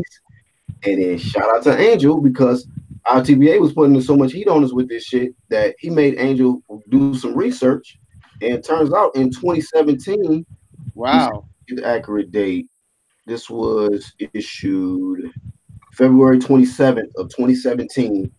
All of those products that they advertised on Fight Hub, the ZMA, Procalcin, the Errol Biden, all that shit was misbranded and had extra ingredients in it that was in violation of the FDA. that they did not disclose on the damn label. So they actually got a warning. They got a warning letter in 2017, and that just pretty much puts the whole shit in question. And then we've been analyzing, looking at a lot of their SNAC fighters. We can go down the list. We got, of course, Devin Haney fighting today. He's looking more better than I ever seen the nigga look. We got your boy, your top 5 pound, Demetrius Andrade. Julian J. Rock, who just destroyed Jared Hurd, got him down for the first time and bullying his ass pretty much. He was there. Well, Mikey Garcia, who went the distance, snapped Errol Spence's KO streak, 9-fight KO streak. Josito Lopez, who had Keith on, loop, dizzy, at one point in the fight, and went the distance with him after being dropped. Caleb Plant, who dominated Jose Uzcategui. The list fucking goes on and on. Sean Porter, who, he's in there as well. So it really puts the whole SNAC program in the hot seat. You feel me? Because we didn't know nothing about this. It's like Angel Santos, shout out to him. He went ahead and dug this up. And of course, Victor Conte was so vocal about the Charlos missing a test and Errol Spence not being invited and saying that these guys need to set the example. But why you didn't speak up about this fucking warning letter you got in 2017 when your shit was misbranded and you had extra ingredients added to these products? That's natural. Yeah, I heard that motherfucker would go way back because he was the one that was doing the shit with Shane Mosley, right? And Balco and Marion Jones. Y'all know that, right? So he go way back. I knew certain track athletes. I didn't know about Shane Mosley though. I didn't know he. Yeah, he the one that started the Shane Mosley, and then he used to go way back in Shane Mosley, and then Shane Mosley finally admitted it because they had Shane Mosley admitted on camera. So Shane Mosley was been doing that shit. You see how swole he looked on the Oscar De La Hoya rematch. So Victor Conte been doing this shit for a long time, man. And you might be right though. Being greedy, you always coming up. They like, okay, this is what VADA tests for. Then okay, we're gonna do something that they can't get tested for. So he like a scientist that surpasses VADA, who I believe is the toughest out there. So I can see why you have that speculation because I do. I've been kind of had it. I was like, I don't even know why you really fuck with him and Memo on some shit too. Memo, whose trainer is that? Juan Man Marquez. He on some shit. Marquez, yeah. Damn, man. Yeah. They do anything for money. They just greedy. He's on that piss shit. And then it begs the question: why only VADA? Why not USADA as well? Especially if it's cross belt. It's cross. If it's cross promotional, right? And you're doing the IBF, you're unifying the IBF belt and the WBC belt.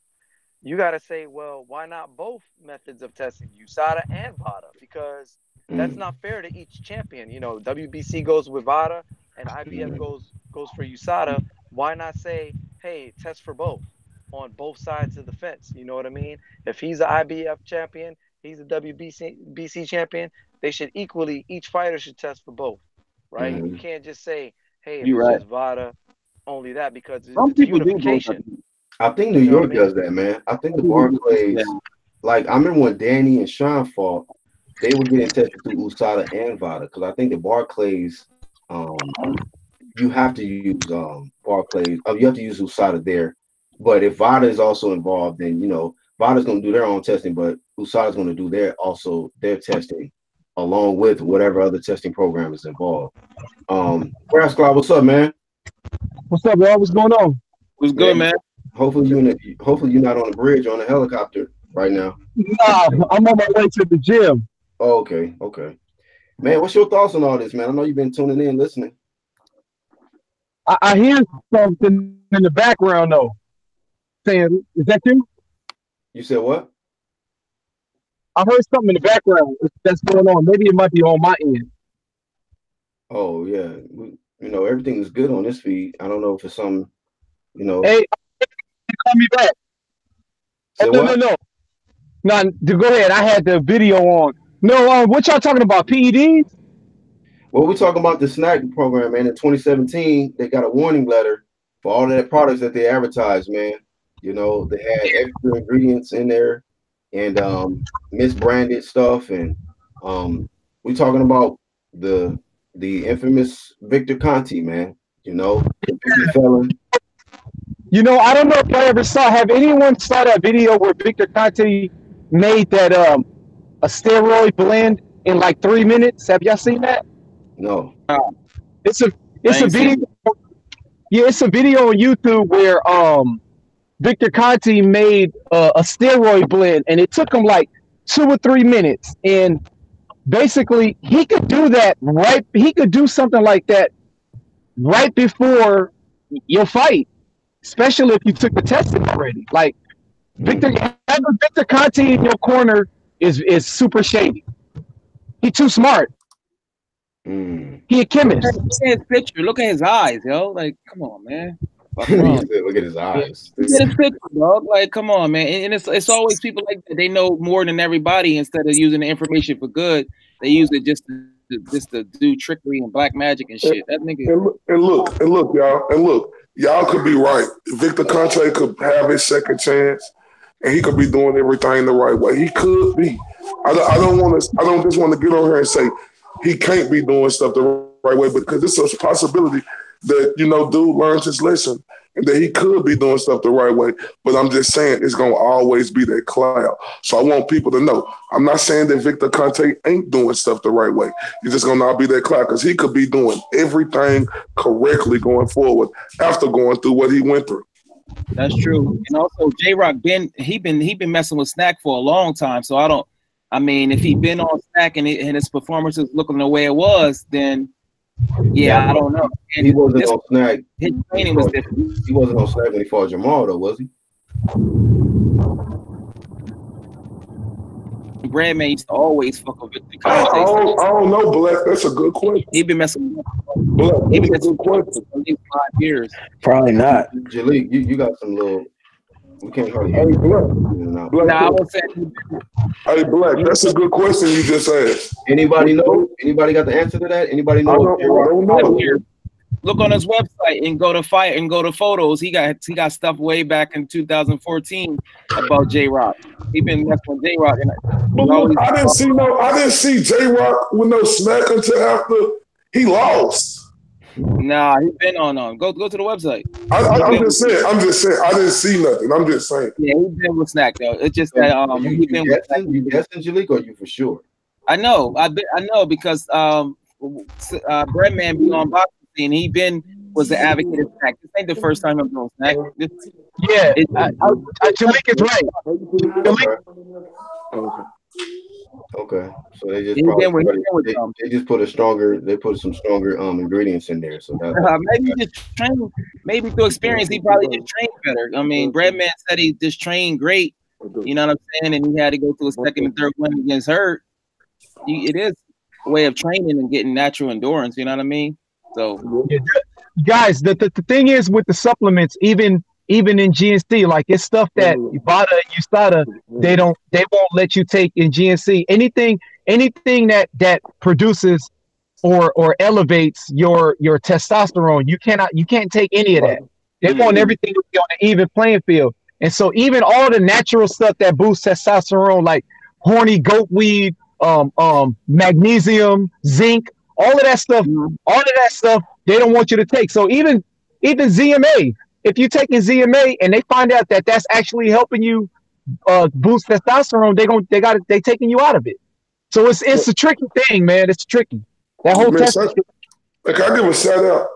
Go ahead. Man, shout out to Angel Santos for going to do that, for going to get that motherfucker. Like, shout out to Angel Santos. Because like I said, I was just speculating, just because, I know what the nigga did. Angel Santos went and pulled up that motherfucking article, and now we know this nigga got some warning shots at him, fam. Salute, sir. Facts. Shout out to Angel, man. That's shit. That was all I needed to see right there. That's real. Tommy Timber says I'll send the link for a PED documentary in sports. It will open your eyes. Man, dude. See, So that's what I might do my show on this week, fam. I was saying I was gonna do some other shit, but I might do it. I might have to dig in a little bit on this Victor Conte and SNAC and all these fighters who were SNAC, and I got to dig in on this shit today and tomorrow before myself. I really got to go in. Nigga, that's what my focus is at. For real. I told you the this guy right here. This was I didn't even expect the show to go like this, but it is what it is. Like, see what you did, Keith? Keith done opened up a whole nother wormhole. Yeah, where, nigga, now we digging deep on some shit. You know, I guess that's what happens. We put Keith and J-Rock in the title, man. I mean, shit. But you know, shout out to J-Rock on winning, but boy. But look though, I want y'all to look though. Look, he was dominant.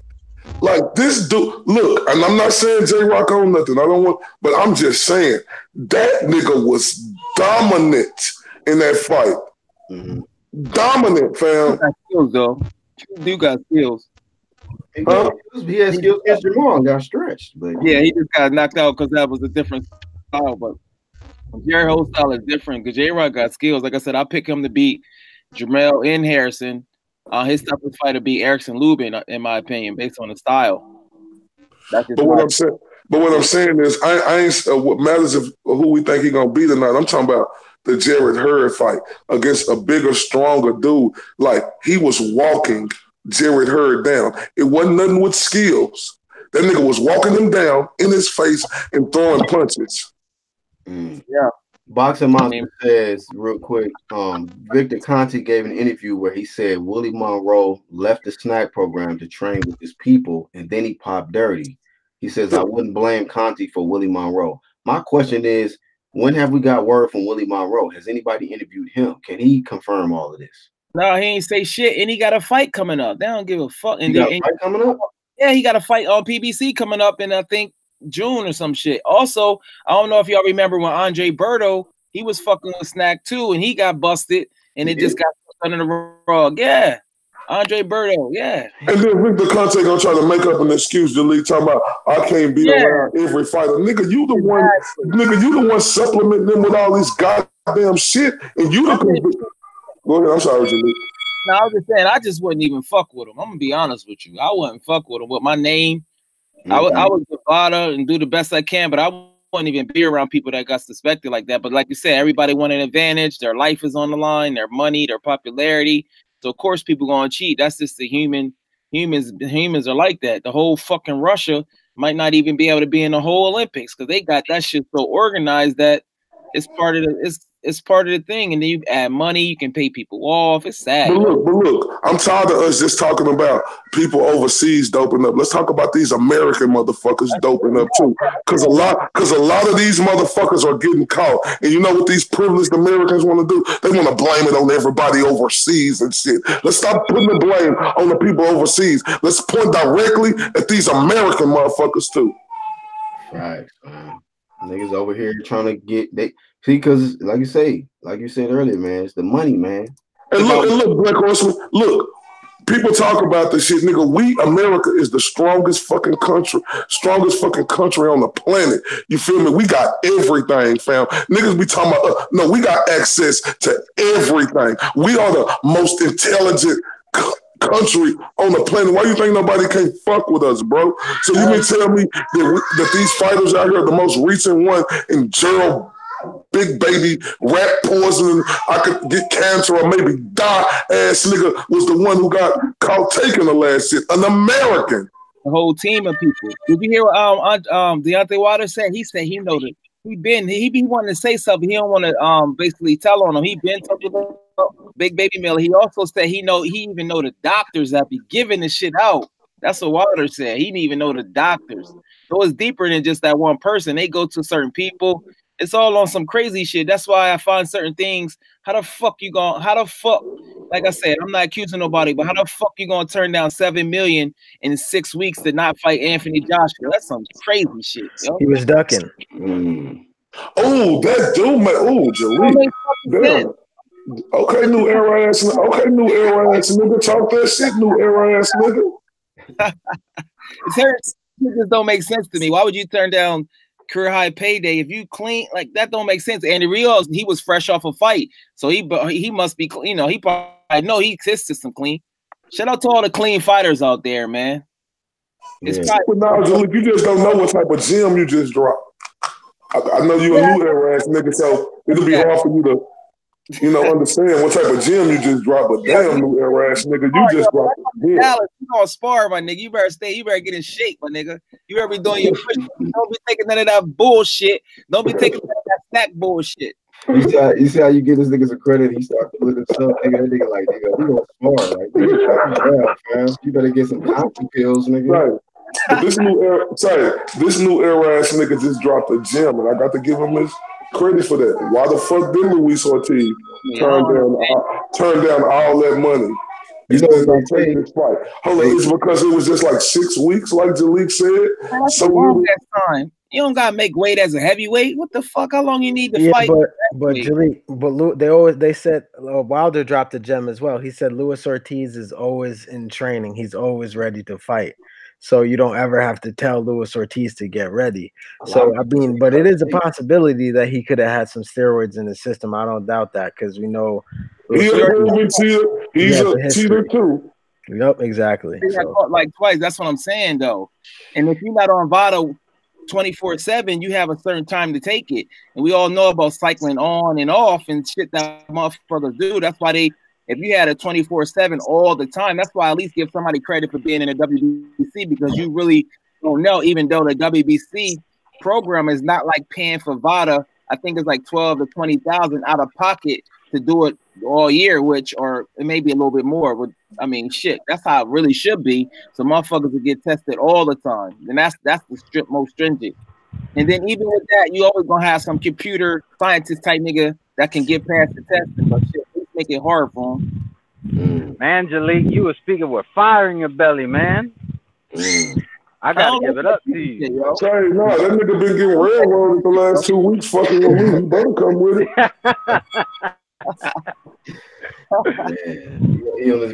He's like, I gotta do something. I'm about to lose these dreads. I gotta. I just messing with you. Nah, that nigga said, fuck getting my dreads rewaxed today. I'm finna go in. Tommy Temple, man. Hey, what's good, guys? This nigga took his expedite. That's why What's up, Tommy? What's up, guys? Hey, man, I know you was dropping some good stuff in the chat, man. Go ahead and drop it on live stream, man. We talking about these PEDs and how guys is, doing stuff to get themselves an extra advantage. What's your thoughts on all this, man? Right. Well, I look at it two ways. You've got like things like testosterone and you've got things like EPO. Testosterone will make you stronger and EPO will make you last longer. Now with testosterone, anybody who is within their if they're young enough, provided they're under the age of say 35, when you overtrain from, let's say, high intensity cardio, that automatically reduces your testosterone, and it takes time for the testosterone levels to come back to normal. And any decent doctor will just tell you to rest for a couple of days because you've been doing too much activity, and that's all it is. It's just overtraining. Now, giving guys a therapeutic use exemption is bullshit because you should only be given therapeutic use. So that's what you meant by TUE. Okay. Yeah. You should only be giving therapeutic use exemptions. Sorry. Let me rephrase that. Testosterone replacement therapy is for life. Once you're on that for long enough, you can't produce enough testosterone anyway, even if you're abusing it. If that makes sense. That's Lamont Peterson shit, right? Yeah. Okay. So them getting TUEs basically speeds up their training program because they need less time to recover, and that's just corruption all over. Because at the end of the day, if you're training, it takes you whatever time your body takes to recover, depending on your age, etc., how much you've had to sleep. But there's a range within that most people naturally lie within. Now, if your testosterone levels are through the roof, then the chances are you're on the juice. Because anybody who lifts weights and does cardio will understand that when you're a cross trainer, it's the cardio that will take away from your gains in the gym. Mhm. Hey, Tommy, what you do for work? You sound like one of them doctors that's in a lab. What you do for work, Tommy? He got fired from Big Conti a couple years ago. No, I work in parking and traffic law. Oh, okay. What's your thoughts on them saying AJ does that TUE, the testosterone use exemption? I think AJ's juiced. Oh shit! God damn! Yeah. Wow. And I think Vladimir Klitschko's been juiced for a long time. Why You see when? Go ahead and explain. Okay, so that's a bombshell. So why you think AJ is juiced, man? Because he put on so much muscle in a very short period of time. Now, if he was just doing weights, no cardio, I'd say, yeah, fair play. That's achievable. But the fact that any boxer who trains does high intensity cardio, and that eats away at muscle. So your gains are slower. Do you think Gerald Miller was making some points when he said that he gets testosterone exemptions? Yeah. And Dylan White said it as well. Yeah, I remember. But both of those guys pop dirty, and you know what I'm saying. Hold on a minute. Dylan White used a pre-workout. You on that bullshit again? I'm biased. Well, I'm just saying. Let him be criticized for a second. No, I'm saying like he might. I think AJ probably does take something as well, because I mean, just if you look at his physique, he looks like he's. Hold up. Don't put that monkey on AJ back like that, man. I'm just saying, in my opinion, his physique.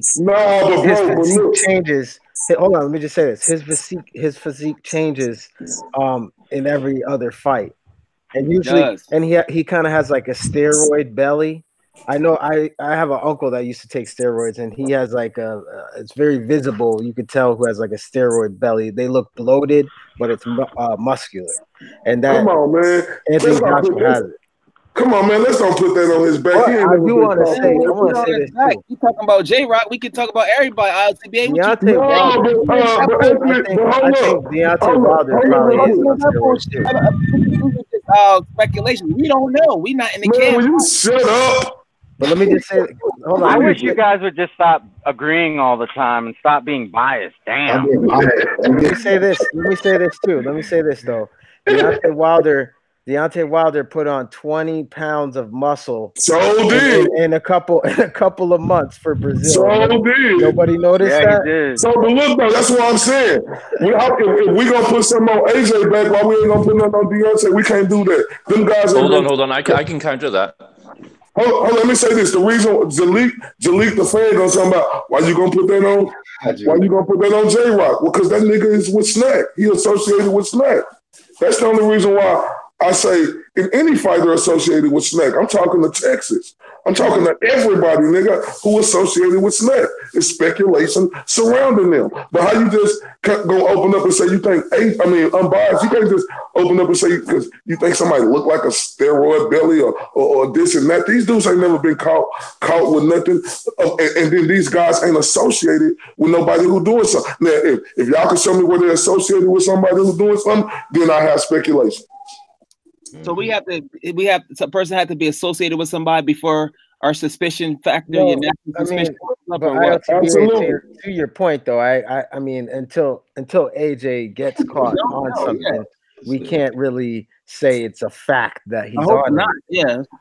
But there's just a lot of suspicions going on now. Exactly. This is all opinion. But in my opinion, I think Wilder's on something too, because I mean, look at his physique, certain fights too. He builds muscle, like 20 pounds of muscle. He did it before the Duhaupas fight, threw on 20 pounds of muscle before that, and then he just did it again for Brazil. Yeah, but guys, do you really think it's 20 pounds of muscle, or it's just water weight? Because you know when you lift weights, you hold water, and that's not muscle. So what do you think? Nah, that's muscle. Look at his physique. Should we be when he fought Fury, he was a lot smaller. His back, but his arms. What's his natural weight? About 220. Yeah, it was like 220 something, but he was underweight. Right. No. All I'm saying is if you take that as a baseline, right? And see, if you lose weight, now I've done this plenty of times. When you lose weight, where your ideal weight is a certain weight. If you lose weight quickly, in my experience, you can always put that weight that you've lost back on pretty quickly. Mm-hmm. And Wilder, what was he, 207 when he came into the ring? Yeah, but he never had to. He never lost the weight. That's my point. Well, he did lose the He weight never because when he was lost the weight sparring 'cause he was- Klitschko, he was 235. That was like a long time ago, though. I know, and his weight came down. It came down gradually. All right. He stayed at a small weight for a long time. He was like almost a cruiserweight for a while. Yeah, but he's pretty much maxed out his frame. Right, and that's my point. Like, how are you able to jump 20 pounds when you want to, whenever? But he's like 6'7". You gotta look at the proportions. And he was underweight. That's what that's kind of. I don't know. That's kind of iffy. Hold on, we got. All right, guys. Can I just make one other point? If you look at Lennox Lewis during his career, right, his weight went up very, very gradually, and that looked a lot more legitimate. Who? Lennox Lewis. Oh, okay, Lennox. Yeah, his weight went on gradually. Hey, we got another nipple watcher in the chat. Boxing my Rascal says Spence nipples harder than the math problem. This nigga crazy, bro. All right, go ahead, y'all. Hey, real quick, so Tommy, you don't have no suspicions over Deontay Wilder, is what you're saying? Oh no, I'm not saying that at all. What I'm saying is for him to put the weight back on, I think that's quite possible. Yes, I'm not saying. I'm gonna say, can I answer that, please? I don't got no suspicions of Deontay Wilder or Anthony Joshua. I think both of them dudes are clean fighters. You know, they ain't associated with nobody. In no way, shape, type, or form that I know of, that I done seen. I ain't seen no articles of these dudes. And when we talk about dudes fluctuating in weights, them are heavyweight fighters, right? And like in some fights you take serious, and some fights you don't. AJ is a naturally big guy. So coming into different fights, AJ probably just said, man, you know I could beat this guy, you know. I could be 250 and still be in shape and beat this guy. And with Deontay Wilder, the same thing. But then in other fights, you see Anthony Joshua, when you seen him, he looked a little sluggish, being overweight. So what did he do? He got back down to normal weight, and that was the Anthony Joshua again. So I ain't finna put nothing over their head. I just want to put stuff over the dudes' heads who are surrounded around these people and who are proven fucking cheaters, right? And like I say, we could talk about VADA, right? We could talk about that. But VADA is, and look, y'all say it's the best one. I ain't disagreeing with y'all. But I just got to raise my eyebrows to VADA when they working so close with Victor Conte. Right. I mean, it makes you think about that too. And LCBA, you got my eyebrows raised over the whole sport of boxing right now. Thanks. Like, bro, who can we trust? Who can we trust? Keith Thurman just said he don't care if it's testing or not. Who can we trust in boxing? Hey, trust the UGC. Hey, let me just Tommy Temper. This is what Anthony Joshua said in response to the TUE response to Big Baby Miller. And now that I'm reading it, it's really not much of a differentiate in like weight when he was the Olympics and then pro, because he was 104 kg in the Olympics, and then when he turned pro, he was 107 kg, and now he's 115 kg. So what's that in American? LB. What's that in American? What that mean? Yeah, let me turn that. Yeah, hold on. How much did he wait? So that's not really his first professional year. Yeah, that's not a big difference at all.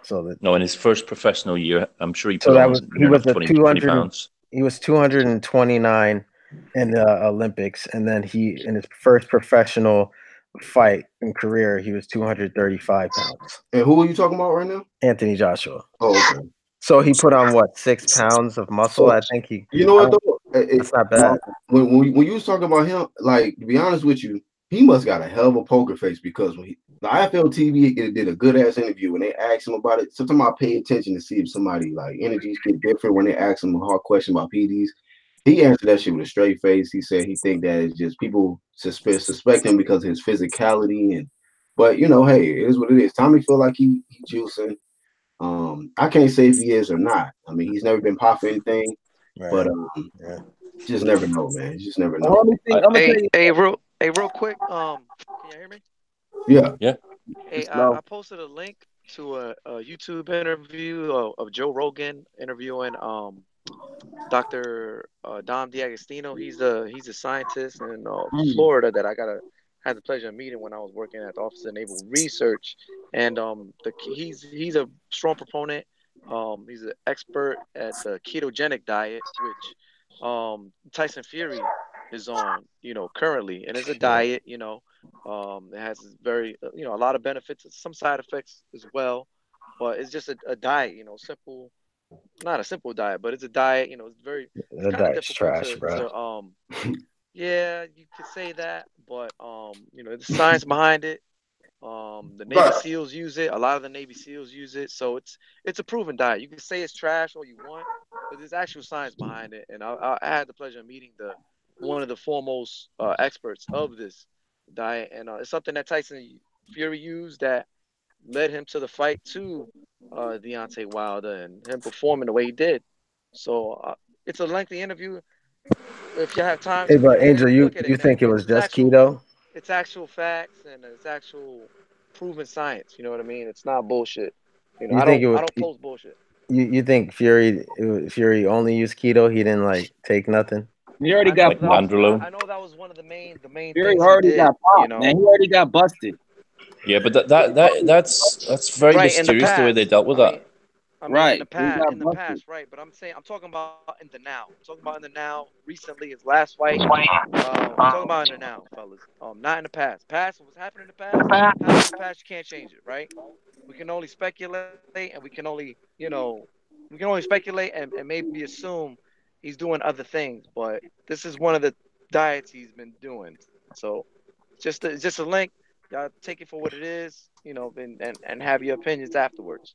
Right. Hey, Now Blake. keto works. It does work. I did it to lose my last when I was trying to cut and just get like cut, but it's so strenuous on your body and just Mm. you feel drained.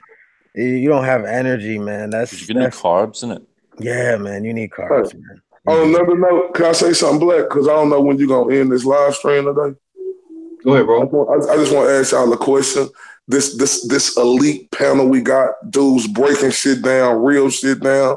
You understand me? Shout out to the elite panel we got. You know what I'm saying? Real shit. But I want to ask this elite panel. Wait, Jalika on here? Nah, Who is Jalik is hot right now, though. I gotta give it to him. I'm playing. I'm joking, Jalika. Relax. who Hey, is second place on the boxing predictions? Make sure y'all put your boxing predictions in. But who in second place? Man, you was man, look,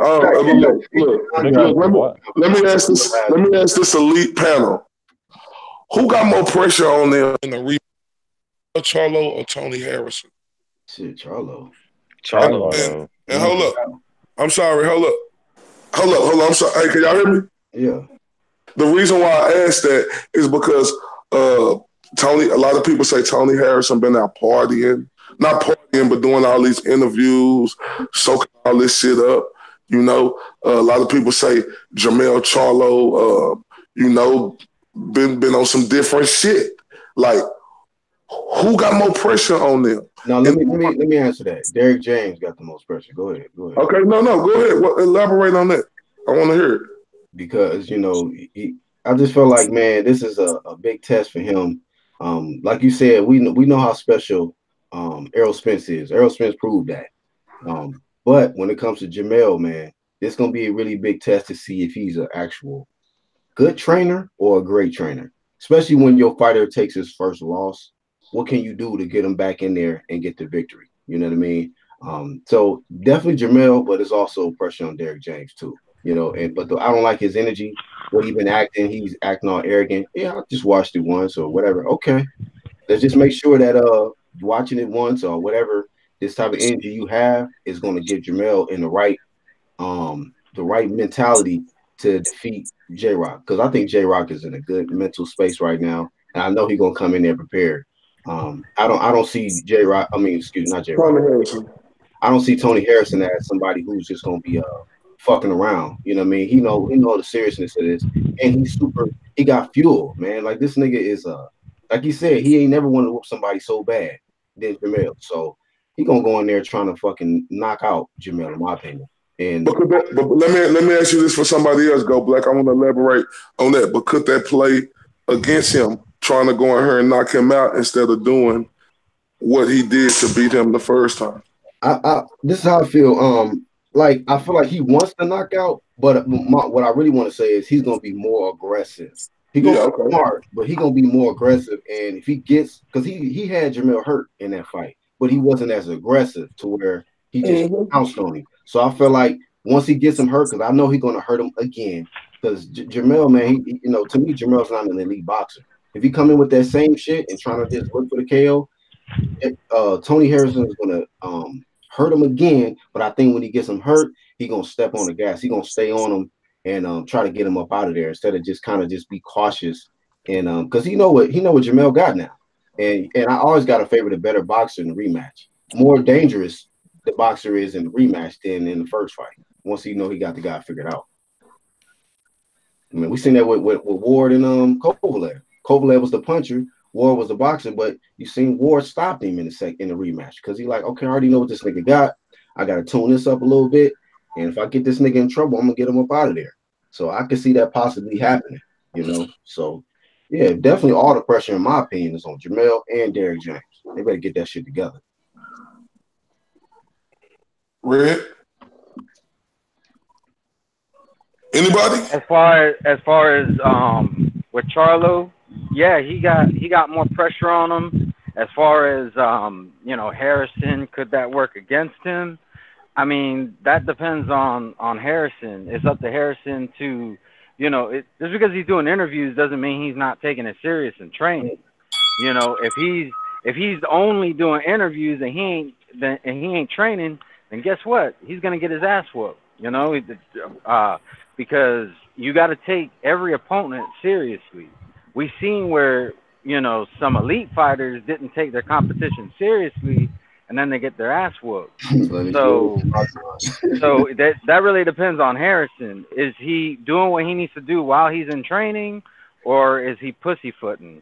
I'm not gonna hold him doing interviews against him, you know, because all fighters do interviews. Right. Niggas reaching out here, bro. They trying to reach, man. That's some shit. Jalik was go ahead, Jalik. I know Jalik. You gonna say some shit. Don't be surprised if Charlo stopped that nigga. You been saying that, bro. He out here all with Sophia, all in the clubs. You hating, bro? Trying to do all the interviews, all in the videos. Who got more pressure on them, Jalik?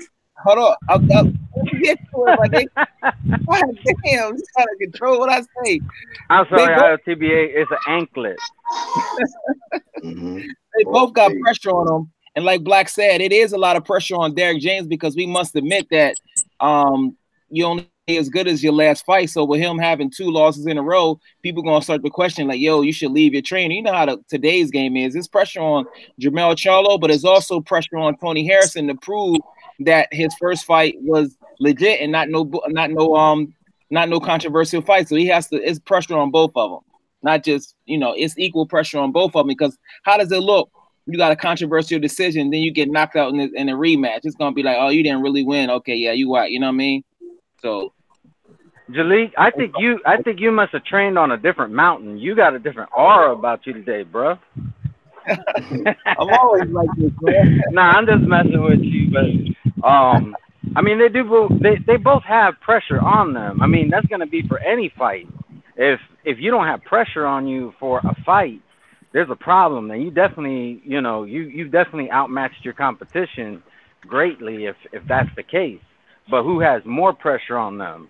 I think it's Charlo, because we see how he reacted to losing, you know, and really that's when you get to see the grit of a fighter. You know, when everything is going their way and everything is all good, yeah, it's easy to keep that confidence. But what happens when you lose that O? Are you going to let that O define you, or are you going to define your own career? That's true, though. It's crazy because May 11, 2018, Tony Harrison had a split decision victory against Ishan Smith. Split decision. So, yeah, I mean, we'll see, man. It's like 4 weeks away, right? June 23rd. So we almost there, actually. About 4 weeks away. Look forward to it. Hey, let me ask y'all this too. What was the funniest moment in that press conference. And in my opinion, the funniest part to me was when that nigga Tony Harrison said, "I knew you was a soft ass nigga when you started crying like a bitch."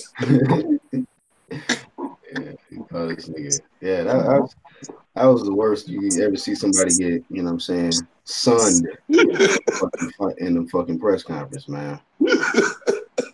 Shit, man. So, you know, another thing I think too, Black, let me ask you this, dude. Is that tough guy mentality that Jamel Charlo having, will that play against him?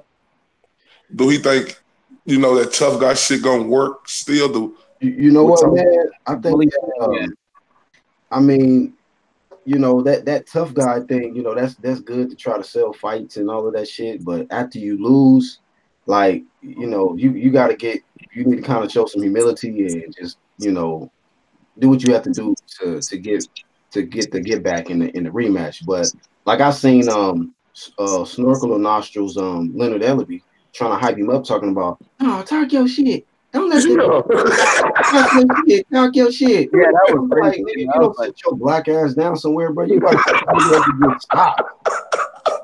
Like this nigga to get stopped, bro. Let this nigga be humble, fam. Talking about talk your shit. No, nigga, shut the fuck up. Allow this nigga to be humble. That's what he needs, some humble pie. Don't hype this nigga to get stopped in there, bro. Chill out. So yeah, that's how I feel. That's gonna be a good fight, man. I look forward to doing that. I don't know who on the undercard of that shit, but that's if I lived out west, that's all the fights. If I live in Cali, hey, since we were talking about funny, you know, moments in press conferences, does anybody remember when Adrian Broner told off Leonard Ellerby in the press conference leading up to the fight with Manny Pacquiao? Yeah. Oh yeah, that shit was hilarious. Say it again. That shit was hilarious. He was like, I know you against me. He's like, and it's like he did that right in front of everybody. Yeah.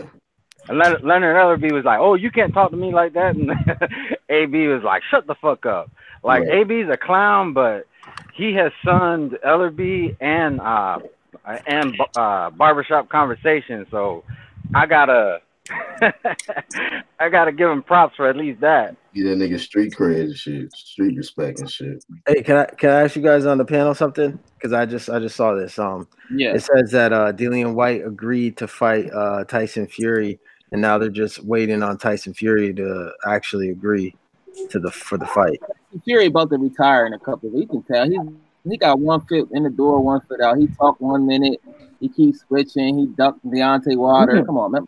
Didn't he say he was kidding about that though? I heard he say he was kidding about that. You know, 1 foot in the door.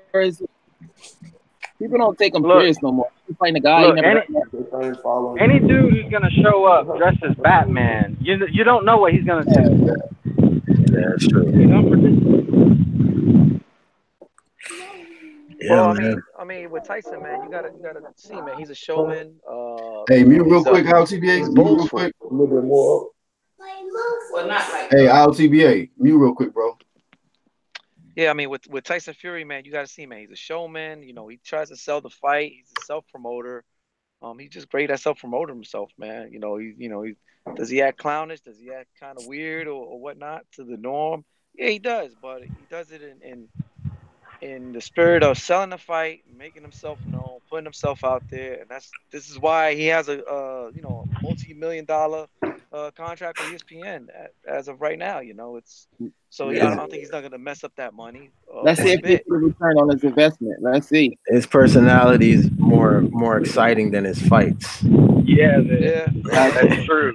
Because I had to say that fight with Klitschko. Oh my God. I was happy to watch it live, but I will never ever watch that in a replay. That shit was so boring. Yeah, watching fight there. I ain't watching him put that Schwartz dude. I don't even know who Schwartz is from. I don't know what he do. I don't even know what he look like. I'm definitely not watching that fight. But I ultimately want to see, whoever get the 4 belts fight Tyson Fury to settle the score, because they all lead each other to make their biggest fights. I can't admit that right there. But he does fight to the level of his competition though. So who knows what that Schwartz doing? Who knows if they doing shit? Maybe coming there all strong and shit. Pull a Buster Douglas. Who knows? Can I just add something to that? Yeah. I honestly believe that Tyson Fury made himself look shit in his 2 comeback fights before he fought Wilder to give everyone a false sense of security. I never thought of that. That's good shit. Yeah, Yeah, that's a good. Yeah, because we all thought he was getting knocked out. Right.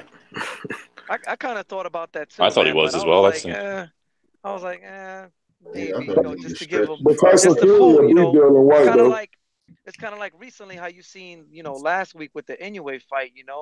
That first round, you kind of thought, man, this guy's really doing something anyway. In that first round, but it was all bullshit. It's just to see what Inoue, what kind of power he could take from this guy, and make this guy, confident.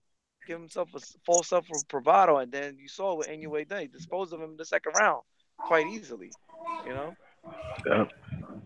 I got Tyson Fury beat Dylan White if that happened. No, that's a hard fight. That's a hard fight. Yeah, that's Dylan White, boy. Love Dylan White. That's a hard fight for both. Nah, because Dillian White's gonna get on the inside of Tyson Fury and make it rough. I got Tyson Fury winning, but it's not gonna be an easy fight. I think Tyson Fury gonna be able to control him on the outside all night long. Yeah, easy work. Yeah, but Dylan White said that he floored Tyson, I think 7 or 10 times in sparring, and Tyson has never come out and denied it. Yep. Yeah, we hear that a lot though, but this is the real deal. And we know Tyson's chin is not really good at all. But he does get up. Wait up, Jaleel, but you like to bring up what you heard about AJ getting knocked down in sparring, though. Yeah, but now you want to dismiss this. Come on, Jaleel, don't fall off now. You was on fire earlier. Everybody's love Dylan White. Like Dylan White is like some top level champion dude. Look. The dude almost got knocked out by Parker. But Jaleel, him loving Dylan White doesn't change the fact that you always bring up what you heard about AJ getting knocked down in sparring. But now he brings up something about sparring, and it's like, oh yeah, but that's sparring. Let's see what happens to the real deal. Ain't the same energy, bro. I was trying to let you live, but now I'm gonna body you. You gotta keep the same energy. You over here, you talking about VADA and you're talking about Victor Conte and you don't trust him. Yet you had Victor Ortiz as the #1 heavyweight in the division. Luis Ortiz? Yeah, you remember when you said that? Because remember when he was on PBC? Remember that? Oh, okay.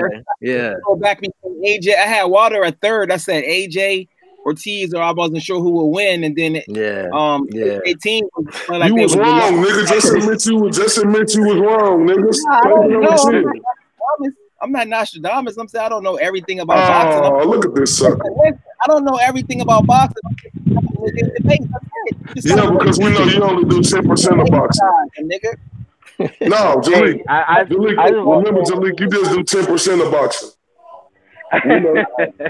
I want to bring up something real quick. When I was in that live stream the other day where I had to deal with that bullshit, one of the things that was said to me, that one of the points they was making was that, AJ's been knocked down and he's been knocked out. He's been knocked down in his professional career and he's been knocked out in the amateurs. And I was like, well, so did Wilder. Wilder got knocked down in the pros, and he got knocked out in the amateurs as well. Like, they want to ignore that. And you know what they told me? They was like, yeah, but that wasn't televised. It's like, it doesn't matter. like they look for any little excuse. It's like, it's a professional fight, and he got knocked down by a nobody. It doesn't matter if it was televised or not. Like, he got knocked down by nobody. I gotta see that shit. I ain't going front. I want to see. I still haven't seen it. Shout out to man. What's up, man? What's happening, Jalik? What's up, man? Where you from? You see that Jalik always try to change the narrative. Oh, I got to see that. Oh, shut up, Dan, the man. I'm just. Jalik, why don't you gotta see AJ get knocked down in sparring though? Why don't you gotta see AJ get knocked down in sparring though? Exactly. Shout out to Dan. We gotta see that, Jalik, bro. That's why you in last place, fam, because that's how the team right there. Jaleel, like AJ got knocked down, but it wasn't on TV though. We didn't see it. Hey, shout out to Dan the man, though. That's what we got. LTBA, what's up? You live in the States or UK? Nah, I live in the States, dog. I live in I'm in LA, bro. Jaleel, you don't know who Dan the Man is? Bro, Dan the Man, he's good people. I'll tell you that much. He's on your side. Dan the Man's been around for a good minute, Jaleel. Yep. How's he on Jaleek's side? Dan the Man from LA. Yeah, what's up, Jaleel? Dan the Man, you do boxing debates or what? Yeah, me and Boston today go a while back, man. Yeah, we go a while back. We go way back, man. Yeah, Mr. Boston today, we cool, man. We've been cool for years, man. So yeah. Dan the Man been around for a good minute, man. What's up, Dan the Man? What's up, dog, man? Hey, I'm good, man. I didn't know who Dan the Man was to the other day too, but he a cool dude. Hey Dan, what your boy Low Place okay, man? What happened with him, man? I don't know what's up with T, man. I don't know, man. He's had his hiatuses before, but man, I think he took that Herd loss worse than Herd did. I think that's what's going on. It's possible, but you know what? To be fair to T, though, he didn't do no post-fight videos off of Josh Taylor. No, he didn't. Nah, he hasn't uploaded. That's how you know something's wrong, bro. He hasn't uploaded since Herd lost.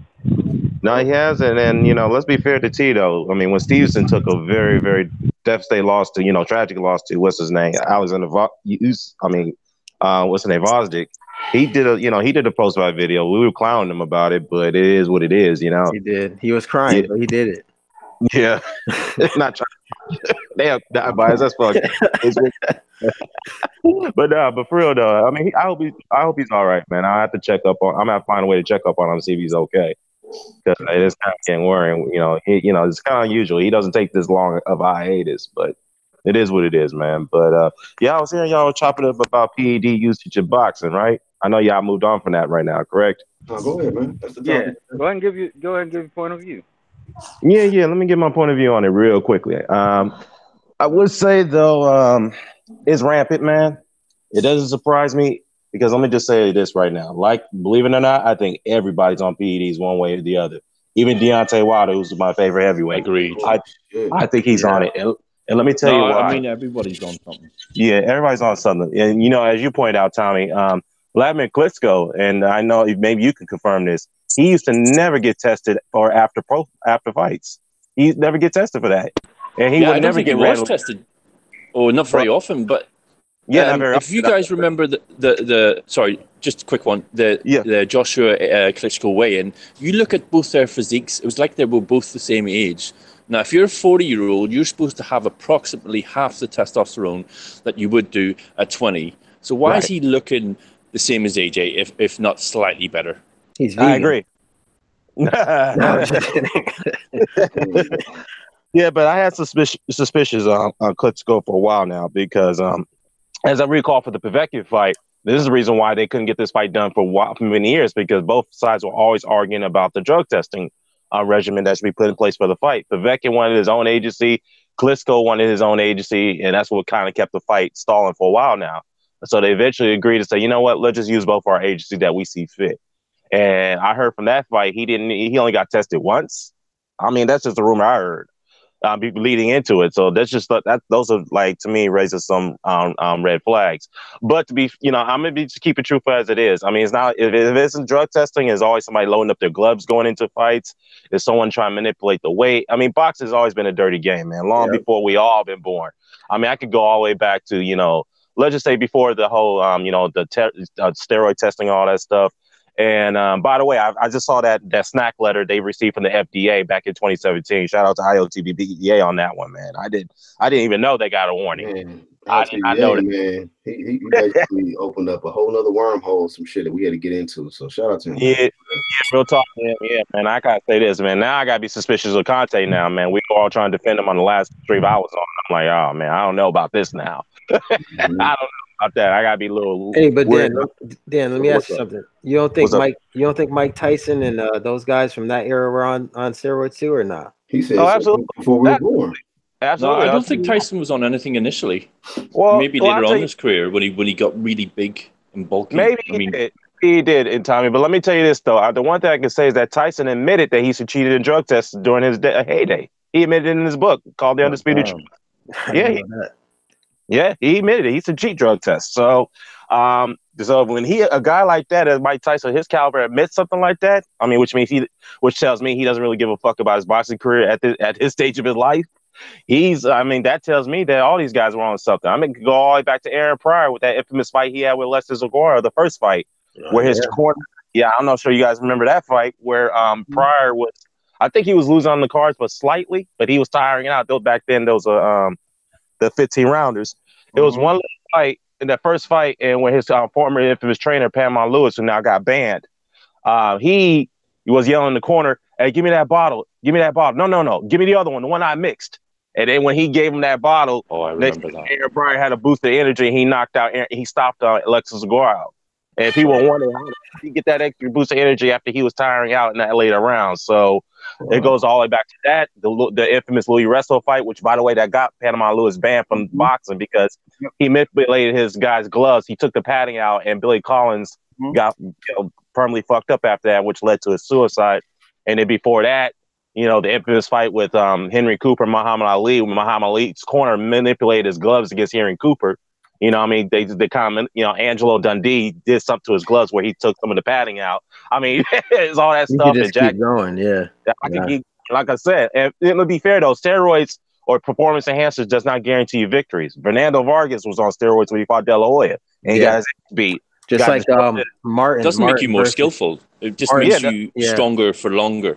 Martin versus Taylor, like Martin versus Taylor. Taylor, he just obliterated him, and Martin just, what I'm saying, he was on steroids. He popped dirty, but you see, steroids doesn't elevate your talent level. So it doesn't. I mean, it does give you some bit of enhancements and some bit of let me see, what's the word I'm looking for? Yeah, enhancements, some type of improvement that you lack. It makes you more resilient, I would say. Punches.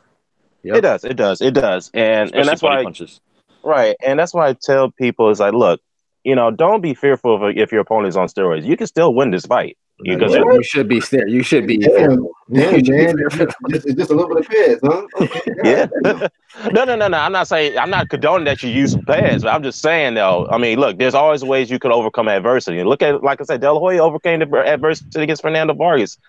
Some people didn't pick him to win that fight because Vargas was a naturally bigger dude, stronger, and younger guy. Guys like Deontay Wilder and Beterbiev and the guys that are naturally big punchers, they don't need to be taking other things that could enhance their power. You know what I'm saying? Like, I agree. You could kill somebody with that kind of. Either you got guys 300 pounds that's not getting tired, man. Yeah. It's either you got power or you don't. You know what? Let me take that back because Alexander Povetkin, for example, when he was on that shit, he was knocking guys out. But then when he got off of it, he wasn't. Other than David Price. Let me just be real. But man, I just wanted to give you guys my 2 cents on this whole thing, man. And like I said, to me, everybody's on it because Chris Burr did an interview with EJ a long time ago. He even said, look, everybody's on steroids. It's just who you are, how you can manipulate the system, and if you're a cash cow, because cash cows can get away with that shit. Yep, that's what I said before. They can get away with it, man. I'm just keeping it real. Question for you about that, though. Yeah, what's up? What's up, Tommy? Why if Canelo's worth so much, why didn't someone get paid off to bury the results about the clenbuterol? Well, let me say this about that, Tommy. I think with the Canelo situation, the rumor was because here's the thing. This is where the Nevada State Athletic Commission is a little bit inconsistent because they banned guys, particularly Nick Diaz from the MMA side of things. They banned him for 6 years or whatever. It was a lengthy ban for marijuana usage, right? So, but at the same time, Canelo, who's a big cash cow, the rumor mill was he was going to get a lengthier ban than just, a lengthier ban. They talk about giving him a 1-year ban or 2 because of him being tested positive for clenbuterol. But for some reason, he got only a 4 to 6 month suspension. So something got paid off to kind of like, okay, let's just go ahead and give him a slap on the wrist. No, but how come he got caught in the first place? I don't know. I don't know. Somebody, you go to Mexico, there's all kind of stuff you can get there, which is legal, but it's not here. In the States, it's illegal, obviously. But somebody slipped up on the payroll. Yeah, that's what I was thinking. Why didn't someone get paid off? Why did it even hit the press in the first place? Well, they're just trying to show transparency. That's what it is. I think what they're trying to do is say, look, we don't care if you're a cash cow or not. We're gonna report the results, but at the same time, let's try to do damage control here. Let's give you some bit of a suspension, not a lengthy suspension. Kind of like a plea deal. Yeah, it's like a plea deal. Exactly, Red Glove. That's exactly what I was going to get into. It's like a plea deal type of thing. So then, basically, what you're saying is somebody like an AJ is too rich to get popped or anything. Well, he's a. Let's just put it this way. Let's be real. AJ is a cash cow. He's one of the biggest earners in boxing. If he gets caught, let's be real, it's going to be damaging from a financial standpoint for the matchroom side, but not only for the matchroom side, but also for boxing. Let's be real. And if he does get caught, they're probably going to give him the same treatment like Canelo. It's like, you know what? You take this little, as Red Glove said, a plea deal. We'll give you a short ban, but we got to show transparency here because we cannot give the cash cow fighters a slap in the wrist. Give them the benefit of the doubt. Like we don't do with other fighters, because that makes us look bad from a public relations standpoint. Look at Big Baby Miller's ban. You know what I'm saying? That's like a slap on the wrist. That is true. I mean, he got at least 2-3 years. I think he should have been banned. Yeah, he should at least got 3 years, man. In my opinion. I mean, if Dillian White can get 2 fucking years for taking an over-the-counter supplement, which is not his fault, I have to give Dillian some bit of benefit out of that. Hey, but then now that you're on the panel, I got to ask you something since we got Jalik here too. Floyd versus Tommy Hearns. Who would win? I just want your opinion. Tommy Hearns. And thank you. Tommy Hearns, because let me tell you something. Floyd, greatest a fighter as he was, but he rarely approached guys who had a longer reach than him. He rarely did that shit. He rarely did. The only 2 guys I would say that he fought that had that bigger reach was DL Corrales. Well, some people argue that DL Corrales was drained for that fight. He had to come down to weight to fight him. But still, though, I give Floyd much credit for that win, because that was a dangerous fight either way. But other than DL Corrales, I think De La Hoya had the longer reach. But that De La Hoya was way past his best. But other than that, that's like the only 2 fighters I could think of. But a prime Tommy Hearns at welterweight, who was fast, who had a piston jab, like Wilder does. That's why people comparing Wilder to Tommy Hearns to an extent, which I could see the comparison. But other than that, Floyd wouldn't win that fight. No. Floyd might get knocked out, bro. I respect your pen. I disagree with that one. You can't beat him with one punch. I don't see how he's gonna win. He doesn't have one punch. Nah, Tommy Hearns didn't have just one punch, bro. Tommy Hearns can actually box. That dude, I mean, that's what his skills was underrated, because Tommy Hearns was on. And he had a weak chin too, and he can't outbox. Jalik, let me. Yeah, but then, I don't want to overtake the stream, but we can debate on this another time. Wait, Dan. I just gotta tell Dan this thing. Jalik thinks Floyd will stop Tommy Hearns. Like that ain't happening. No, you can't. No, Tommy Hearns, to beat Tommy Hearns, you got to be a hard puncher. You got to be a hard puncher. Let me tell you, this dude's supposed to be on your side, and he said you wrong, man. Yeah. Let me just be real, man. Be real. Have you got a channel? Yeah, I do. It's just type in Dan the Man Boxing, man. Oh, sweet. So you're Dan the Man. All right, sweet. Thanks, Dan. No problem, man.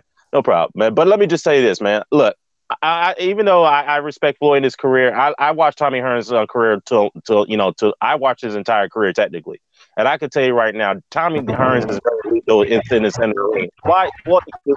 Floyd, Hey, mute real quick, Rascal. Mute real quick. It's kind of loud. Yeah. What's up, Rascal? All right, cool. Yeah, but like I said, I watched Tommy Hearns' career up to the T, man. I can tell you one thing. And Floyd is very good fighting in the center of the ring. And the one thing you don't do is fight Tommy Hearns in the center of the ring, because that's when he's very lethal. The only way you could beat Tommy Hearns is that you got to fight him in the corner. And I just don't think Floyd can get Tommy Hearns' respect to back him up. I just don't think he can do it. Yep, I don't think he can do it. That's what I said. And you can say, well, how come Sugar Ray Leonard was able to do it? What's up? You can't just beat him with one big right hand. And Tommy Hearns didn't just have that right hand. He had good boxing skills, man. I mean, this dude used to put guys.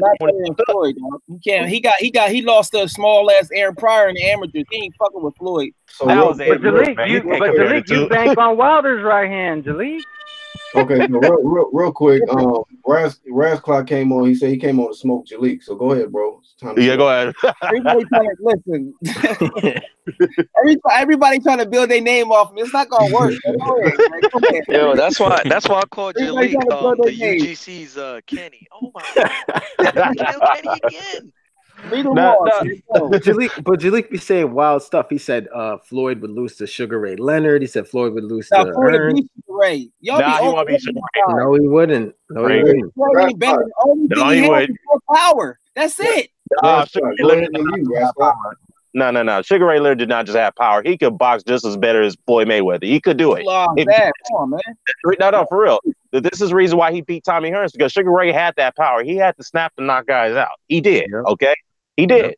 And Sugar Ray Leonard, believe it or not, was a pretty big welterweight. All right, so Floyd wouldn't probably go near a guy like that who was very quick on his feet. His reach is the same. Floyd is 5'8", so his reach is the same. Just like I got Wilder, Tyson the bully quitter would get knocked out by Wilder. You can't quit and be beating people. Yeah. All right, so Listen, he a bully and he quit multiple times. How you gonna beat it? Wait, Tyson. When did Tyson? Wait, hold on. When did Tyson quit? How often did he quit? Holyfield fight. He didn't quit in the Holyfield fight. No, he didn't. He quit in the first fight. No, Jalik. Bro. All right, bro. Listen. Holyfield. No, the first Holyfield fight, Tyson got stopped. He didn't quit in that fight. The second fight, he got himself disqualified. I mean, you want to call that quitting, fine, but he got himself disqualified. But other than that, the Kevin McBride, he quit in that fight. But you can't say he always lost this. He quit. Multiple times. He quit. No, he didn't. No, he didn't. Jalik, he did not. Jalik, he did. Once nobody not scared, you can't. Wait. So you got to stop by German. Hold up. Andrew, go ahead. Everybody just real quick to Jalik. Yeah. Have you saw every last single Floyd fight, Hearn fight, and Sugar Ray fight? You'll say shout out to Angel. Go ahead.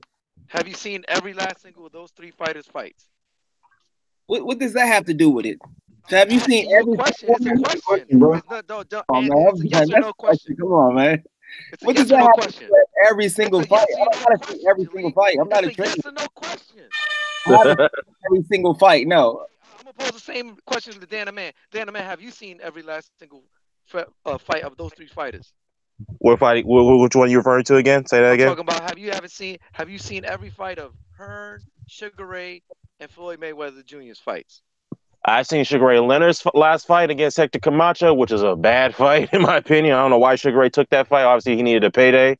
I seen his last Floyd fight. I did see it against Andre Berto at the time. I did see it. As far as, Can you hear me? Yeah, yeah. No, I'm talking about. Have you seen all three of their fights? All of their fights? Yes, I have. Dan the Man. See, that's what I'm saying. I know Dan the Man has seen all of their fights. All three of those fights. Tell me nothing. Jalik, have you seen them? No. Listen, I've seen man. all three of those fights. Right, so real quick. Hold on. Real quick. I've seen every last fight, and I've seen Floyd every Let me last smoke fight and broken them down. I'm asking you the same thing, Jalik. And it was a yes or no question. I already knew Dan the Man had already seen all them fights. I'm asking you that question. And it was a yes or no answer. So he answered it. He ain't seen them. So shout out to Raz Clock. It's time to smoke. Let's get it. Yeah. All right, let me say this real quick. First of all, if you haven't seen Tommy Hearns or Sugar Ray Leonard fight, at least a top 10 fight, you can't even really speak on whether he could beat them or not. Number two, you said Floyd Mayweather. Number two, you said Floyd Mayweather had a good chin. Floyd Mayweather ain't never fought nobody at welterweight that knocked out cruiserweight. Thank you. All right. And number three, you ain't never saw Floyd fight nobody with longer arms. I know y'all said Oscar De La Hoya had longer arms. He had longer reach from the chest expand, but from arm length, from shoulder to fist, Floyd Mayweather had longer arms. You just got smoked. Cut your dreads. Wow. Aaron Clark, Tommy Hearns, Floyd can't. All right, let me get that. Jalik, let me get that. Let me tell you about that. Tommy Hearns was 17 years old. Aaron Pryor was 19 years old. He had 4-year advantage in boxing. You done. Wow. Ooh. Wow. And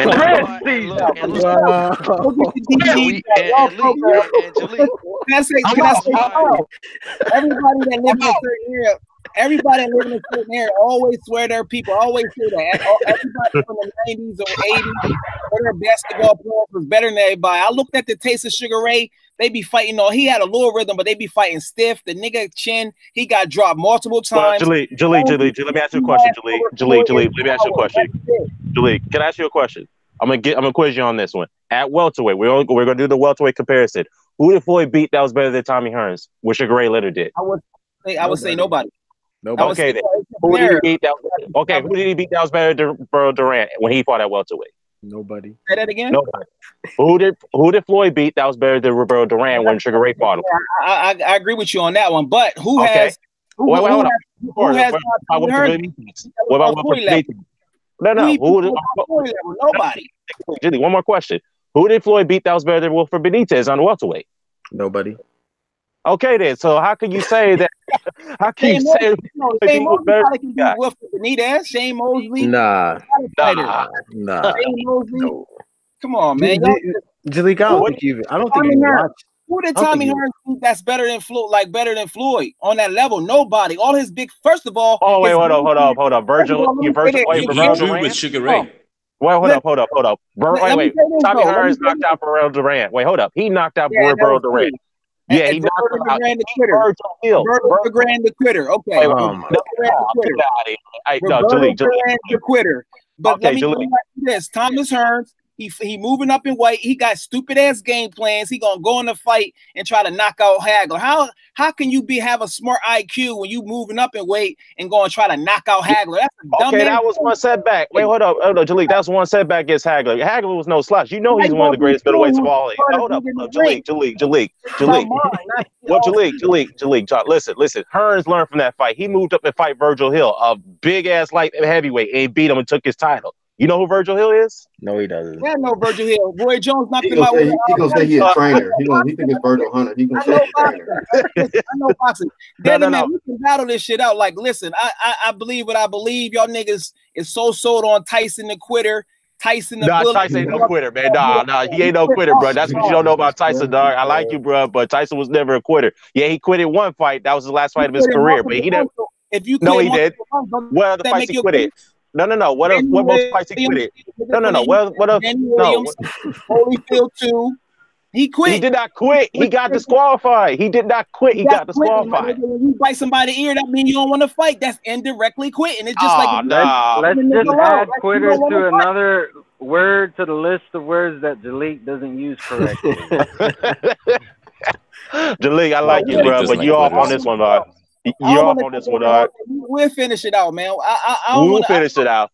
I would like to see, I would like to see Floyd. No, man. If Floyd had fought a fighter like on the caliber of Tommy Hearns, then you guys would have had a good point to make. But he did.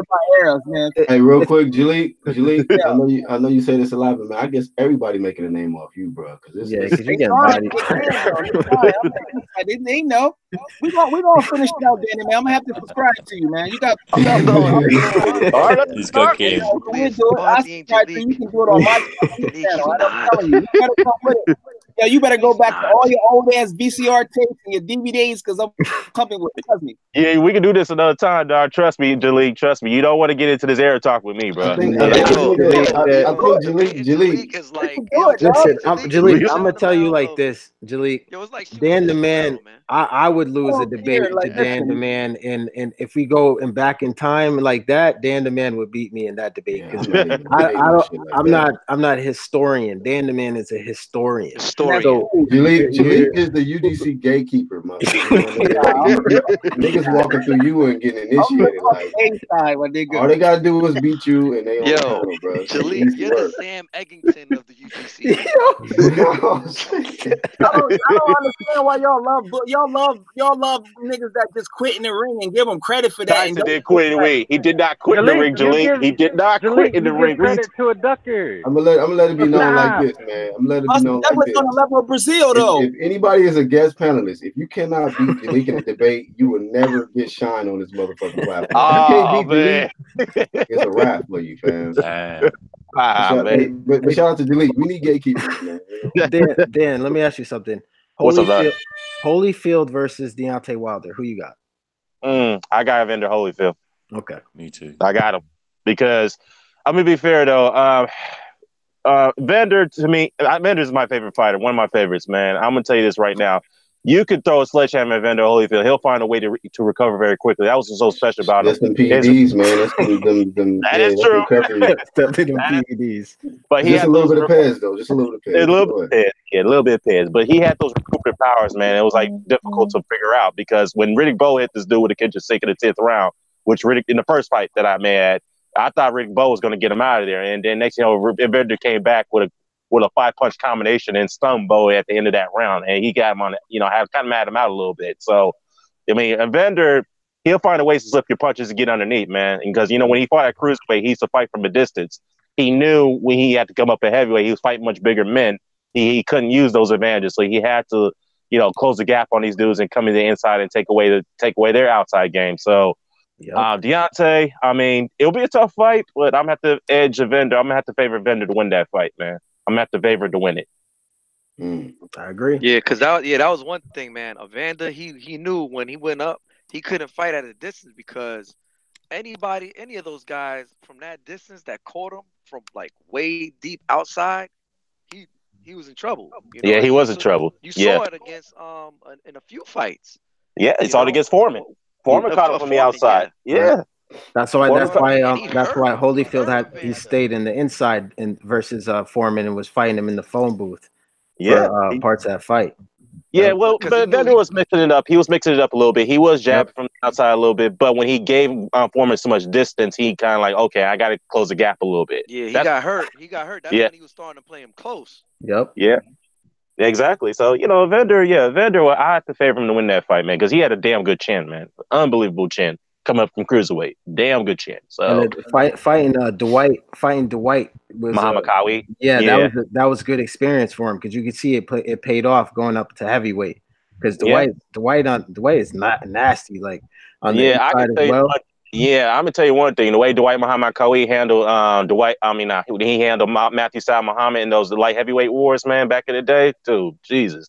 I can tell you one thing. I remember that I looked at the old newspaper archives on that fight before they made that fight, the first fight with Holyfield Kawi. This is Holyfield's 12th fight, by the way, his pro fight. And a lot of people read him off in that fight. They're like, oh, hell no, you ain't ready for that fight. No way you're going to win that fight against Kawi. They thought he was going to get smoked in the 10th or 12th. I mean, not 10th round, like in the 2nd round. And mind you, this is back then. We had 15 rounds back then. And, I mean, the way Vander overcame that adversity in that fight, I mean, there was times he tired out. I thought Kyle was going to catch up to him in the 8th and 10th round. The one thing that Vander made the mistake is that he wasted all his shots early on in that fight against Kawi. He thought he was going to get him out there, but that was a terrible mistake at the time because Kawi had a very good chin back then in his prime. So his defense was good, too. Oh, yeah, defense was good. And he had crazy power, too. Oh, yeah, Kawi had very good power. That's why nobody gave Vander a chance to win that fight, so... I mean, it was a good learning experience. He learned how to fight in spurts rather than waste his energy in the early rounds. So, he knew from that point that on world level, I can't waste my punches against guys like this because he barely survived that fight. I'm going to be real. He barely did. Barely survived it. So, and, I thought he won it, but, it was a good learning experience. I agree on that one. But back to your point, man, again, I think Holyfield will beat Wilder.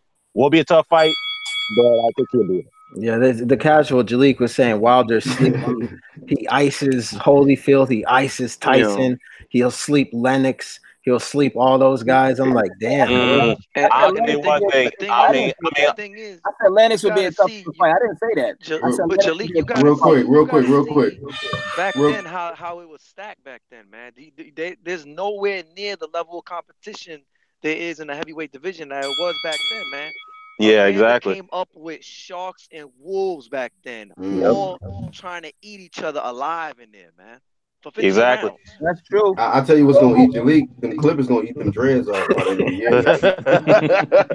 No, but for real though, So Buster Douglas was like a journeyman, and he stopped Tyson, and everybody always make. Oh man.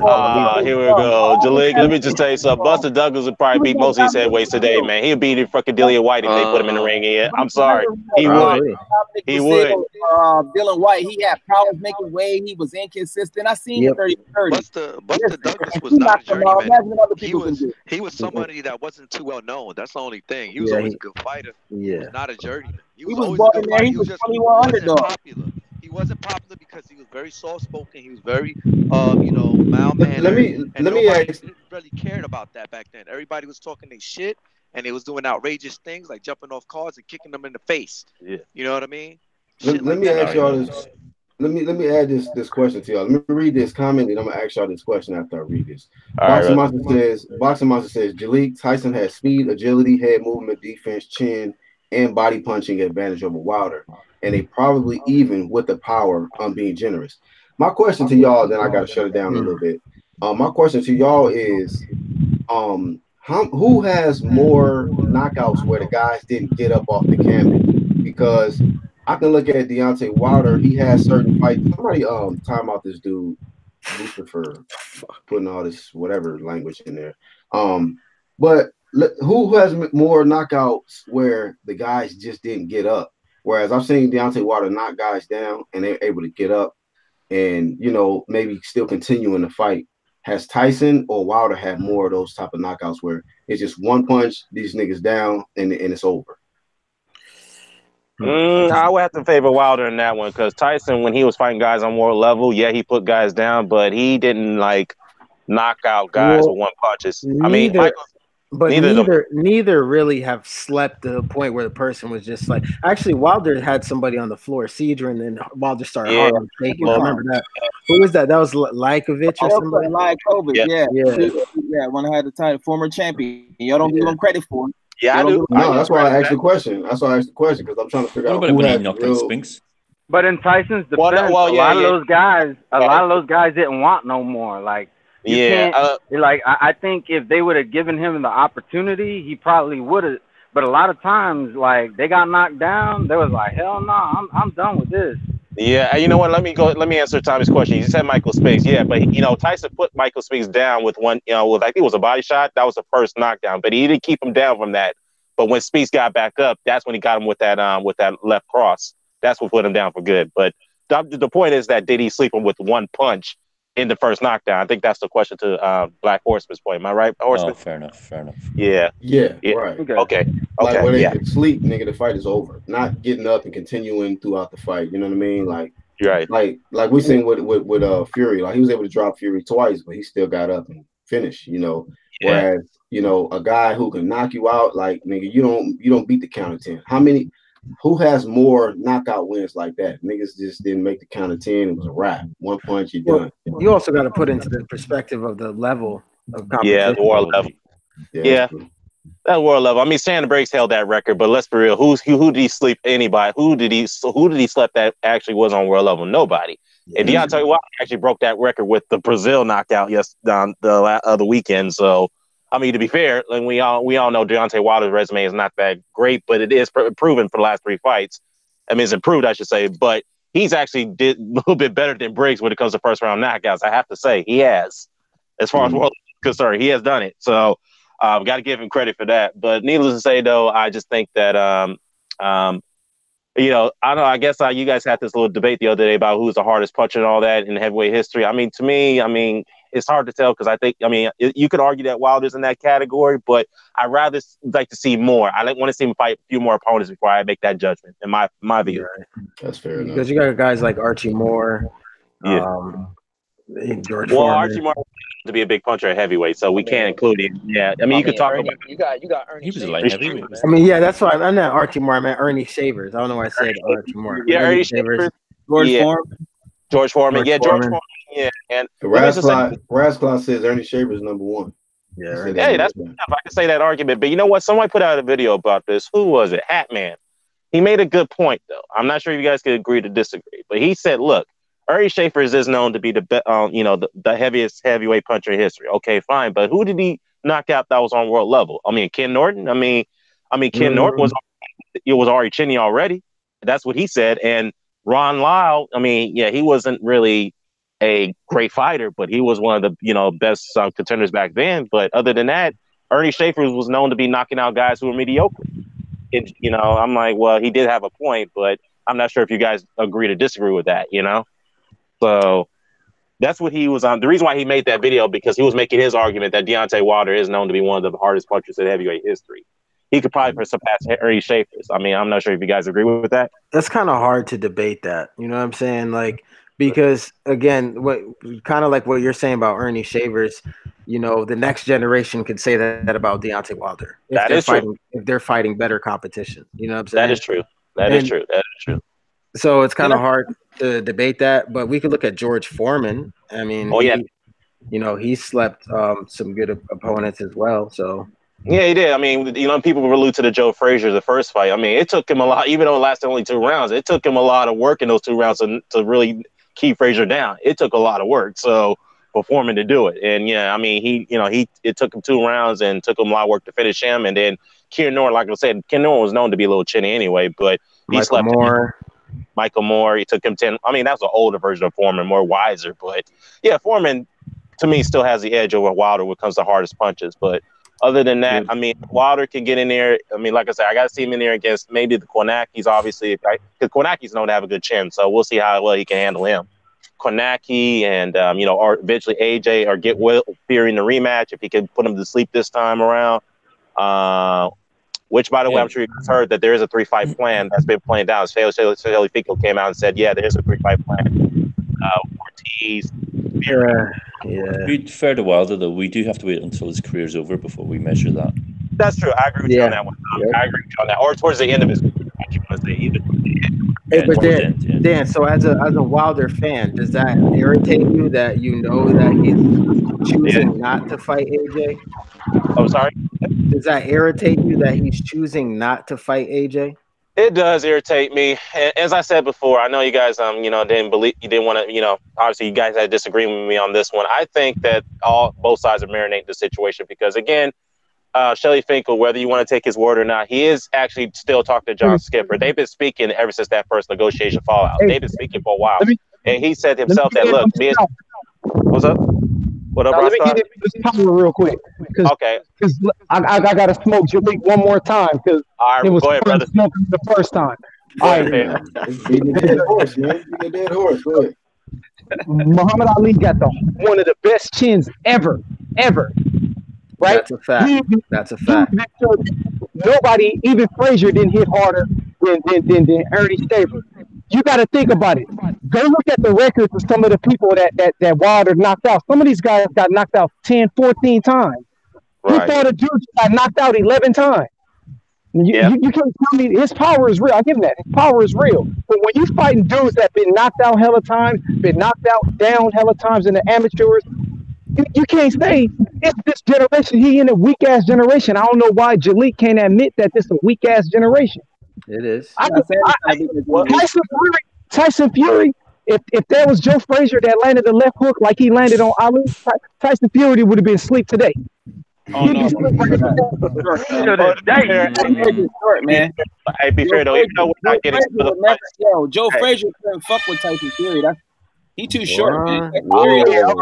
He's too small, yeah. Stop right there. You would just beat him to the body. Wait a minute.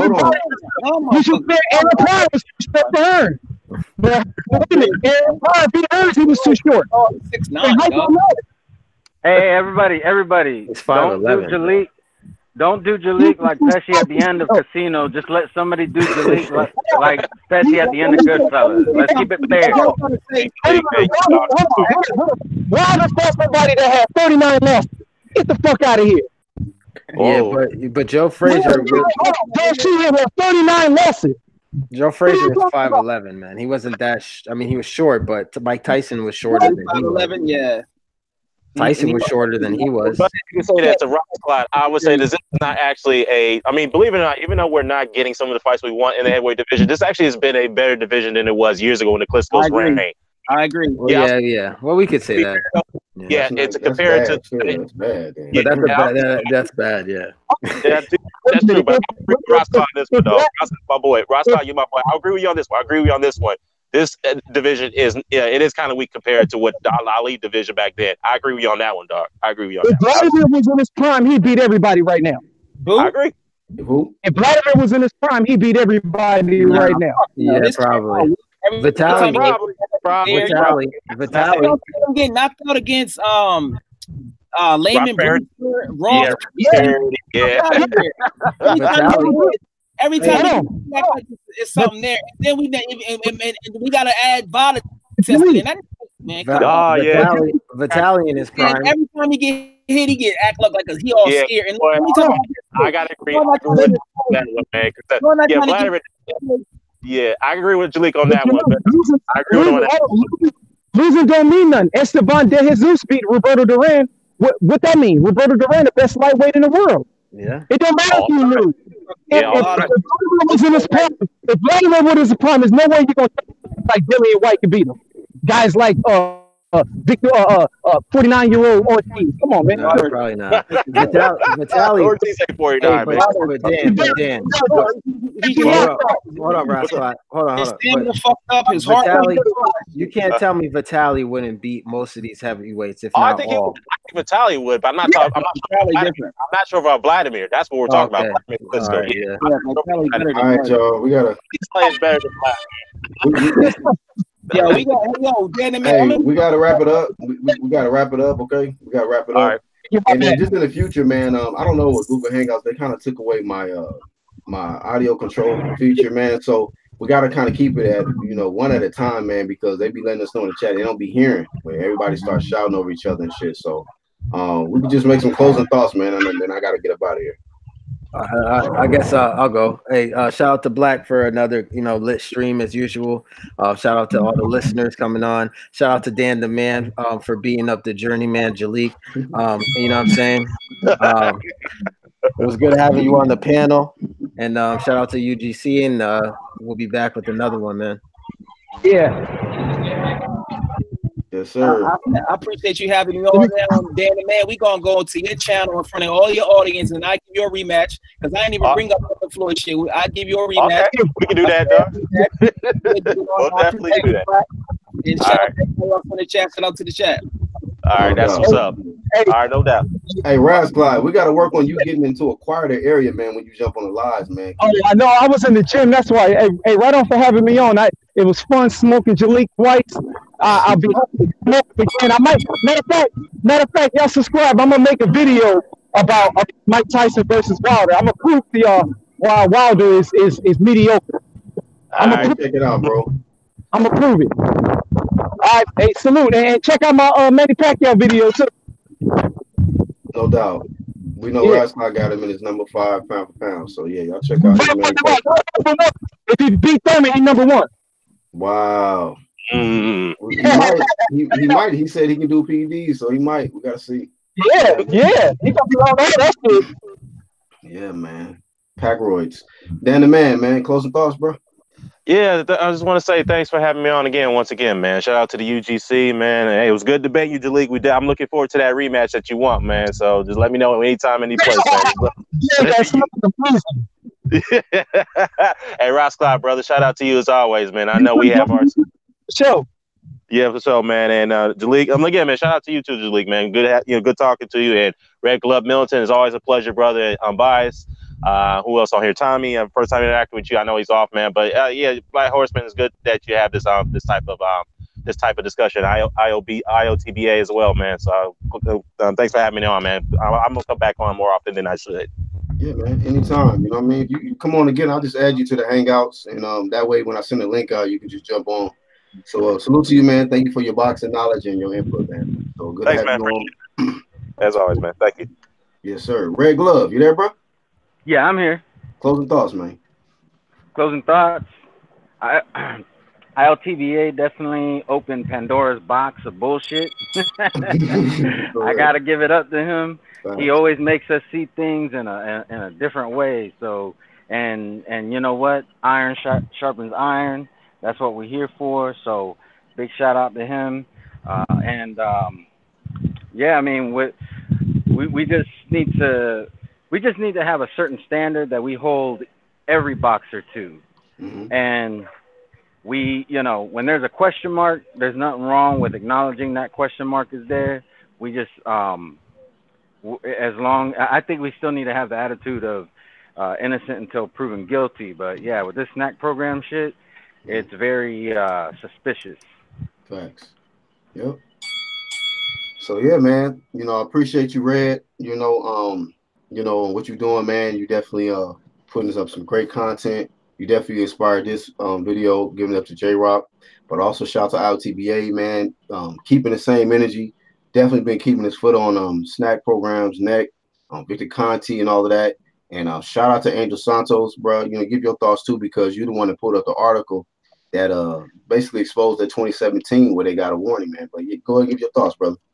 Yeah, man. You know, shout out to Io Correa, and to pose those questions. You know, you definitely have to do your research. Reading is fundamental. Boys and girls, ladies and gentlemen. Bro. You know, I just and it's not. I don't just come up with bullshit. I keep it actual facts for a reason. And then you base your opinion and your beliefs on the facts, man. Facts, right? Read it for yourself. It's out there. It's public. And base your opinions on it, man. We can't be subjective and all this, that, and third, and go with feelings. You know, it's not about your feelings. It's about the facts and what's there. What's evidence? Trust and verify. That's all I say to y'all, man. And do your research. Watch all the boxing, not just the same 6 fighters. You see here, we discuss it all. You know what I mean? And it's all, we can all disagree, agree to disagree, and be respectful about it, and be grown-ass men about it. That's it, man. That's all we can do, you know? Right. So if you down with that, then you down with the UGC, man. Plain and simple, man. Right. Thanks for having me, my brother. Yes, sir, man. Anytime. Appreciate you coming on, Angel. I know you can't be on every day, man, but it's always a pleasure when you come on, man, and dropping them actual facts, as you stated. Let's go to the gatekeeper. What's up, Jalik? Let's get it, man. I just appreciate you having me on, man. And yeah, man, I look forward to that June 23rd. You know what I'm saying? Me and you gonna get it in, you know what I'm saying? You're gonna go one-on-one. You probably have to do it on my channel, so you're gonna have biased judges. You know how y'all do. You got a lot of Adelaide birds in the chat. Judges trying to keep you. Gonna get it yeah, Adelaide birds in the chat saying that you all win. But I appreciate you having me on this morning, man. We'll yes, definitely into the game. Definitely link up tomorrow too. Yes, sir. So shout out to Jalik, man. Shout out to everybody, man. You know, we be joking around, but Jalik is family, man. So you know, we have these little fun debates, man. But I'll let you know, man. If you even think you're gonna be regular on this panel, if you can't beat Jalik in the debate, man, you just forget about it. Forget about it. You know what I mean? You're not qualified. So, but shout out to Jalik, man. Jalik know his shit, but you know, if you can't beat him in the debate, man, you ain't gonna make it. But shout out to everybody in the chat, everybody that made this possible. All my brothers in the UGC clique. Make sure y'all go to the homepage, hit the channels tab, and subscribe to all my brothers there in the UGC. Whether it's Raz Clock, Jalik the Leader, Red Glove, Actual Facts, Angel Santos, Unbiased. I mean, the list goes on, man. Even subscribe to Bruce Vane, IOTBA Boxing Talk, Corley Boxing. Everybody that's on that list, man, go subscribe to them, man. Give them some support. And everybody that you know, is real fans of the sport. You know, we're not perfect, man, but one thing about the UGC is we always look at the facts. We deal with the real shit. You know, we're not trying to be fake and put out a fake ass narrative to appease a certain audience or appease a certain group. Nah, man, this is just a open platform where all of us can come together, have fun, speak the real shit, and talk about the serious stuff too. You know, because when it comes to PEDs, that's real serious, and we had to give Keith Thurman that smoke because you know, hey man, that ain't cool to be saying that somebody can just do PEDs just because you're confident that you can win. Salute to J-Rock on becoming the unified super welterweight champion of the world. But and salute to him for letting it be known that, you know, all his future opponents is going to have to go to the SNAC. Go through VADA testing, but he is in the SNAC program, and our TBA Boxing Talk been definitely you know, giving us his suspicions, you know, letting us know that he's been suspicious about the convicted felon and Victor Conti, And shout out to my thorough brother Angel Santos for pulling up the article that they have already been warned about a lot of those shits, all those products that they advertise in the beginning of these videos that y'all be seeing. I believe Fight Hub, and they've already been warned for mislabeling, adding extra ingredients in this stuff, and not putting it actually on the label, on the back of the label and stuff like that. So that kind of stuff, man, he's already been in the hot seat for doing little underhanded stuff when it comes to giving athletes PEDs, stuff that's undetectable, and so at the end of the day, man, that just changed my whole perspective on everybody in that SNAC program. Victor Conti is definitely on the radar now, in my eyes, as far as this stuff is concerned. And then also still a question mark about VADA. Now, I still bang VADA or nada because they're the ones that's catching everybody. But still, I want to make sure that they're not trying to just show favoritism to certain athletes because of their financial status and having favoritism and stuff like that. Like, this is a brutal sport, man. And I would hate to see somebody lose their life just because VADA or whoever else is having favoritism for a certain athlete so that they can get exemptions to continue to win and so that certain people can make money. But that's really all we got, man. Definitely be looking forward to seeing some more videos in regards to this subject that we talked about today. But we'll be seeing you guys tomorrow morning. Once again, we do the live streams every morning between 7 and 8 Central Time. So make sure you guys tune in. Just going to get bigger and better. We the UGC, man. We out. Peace.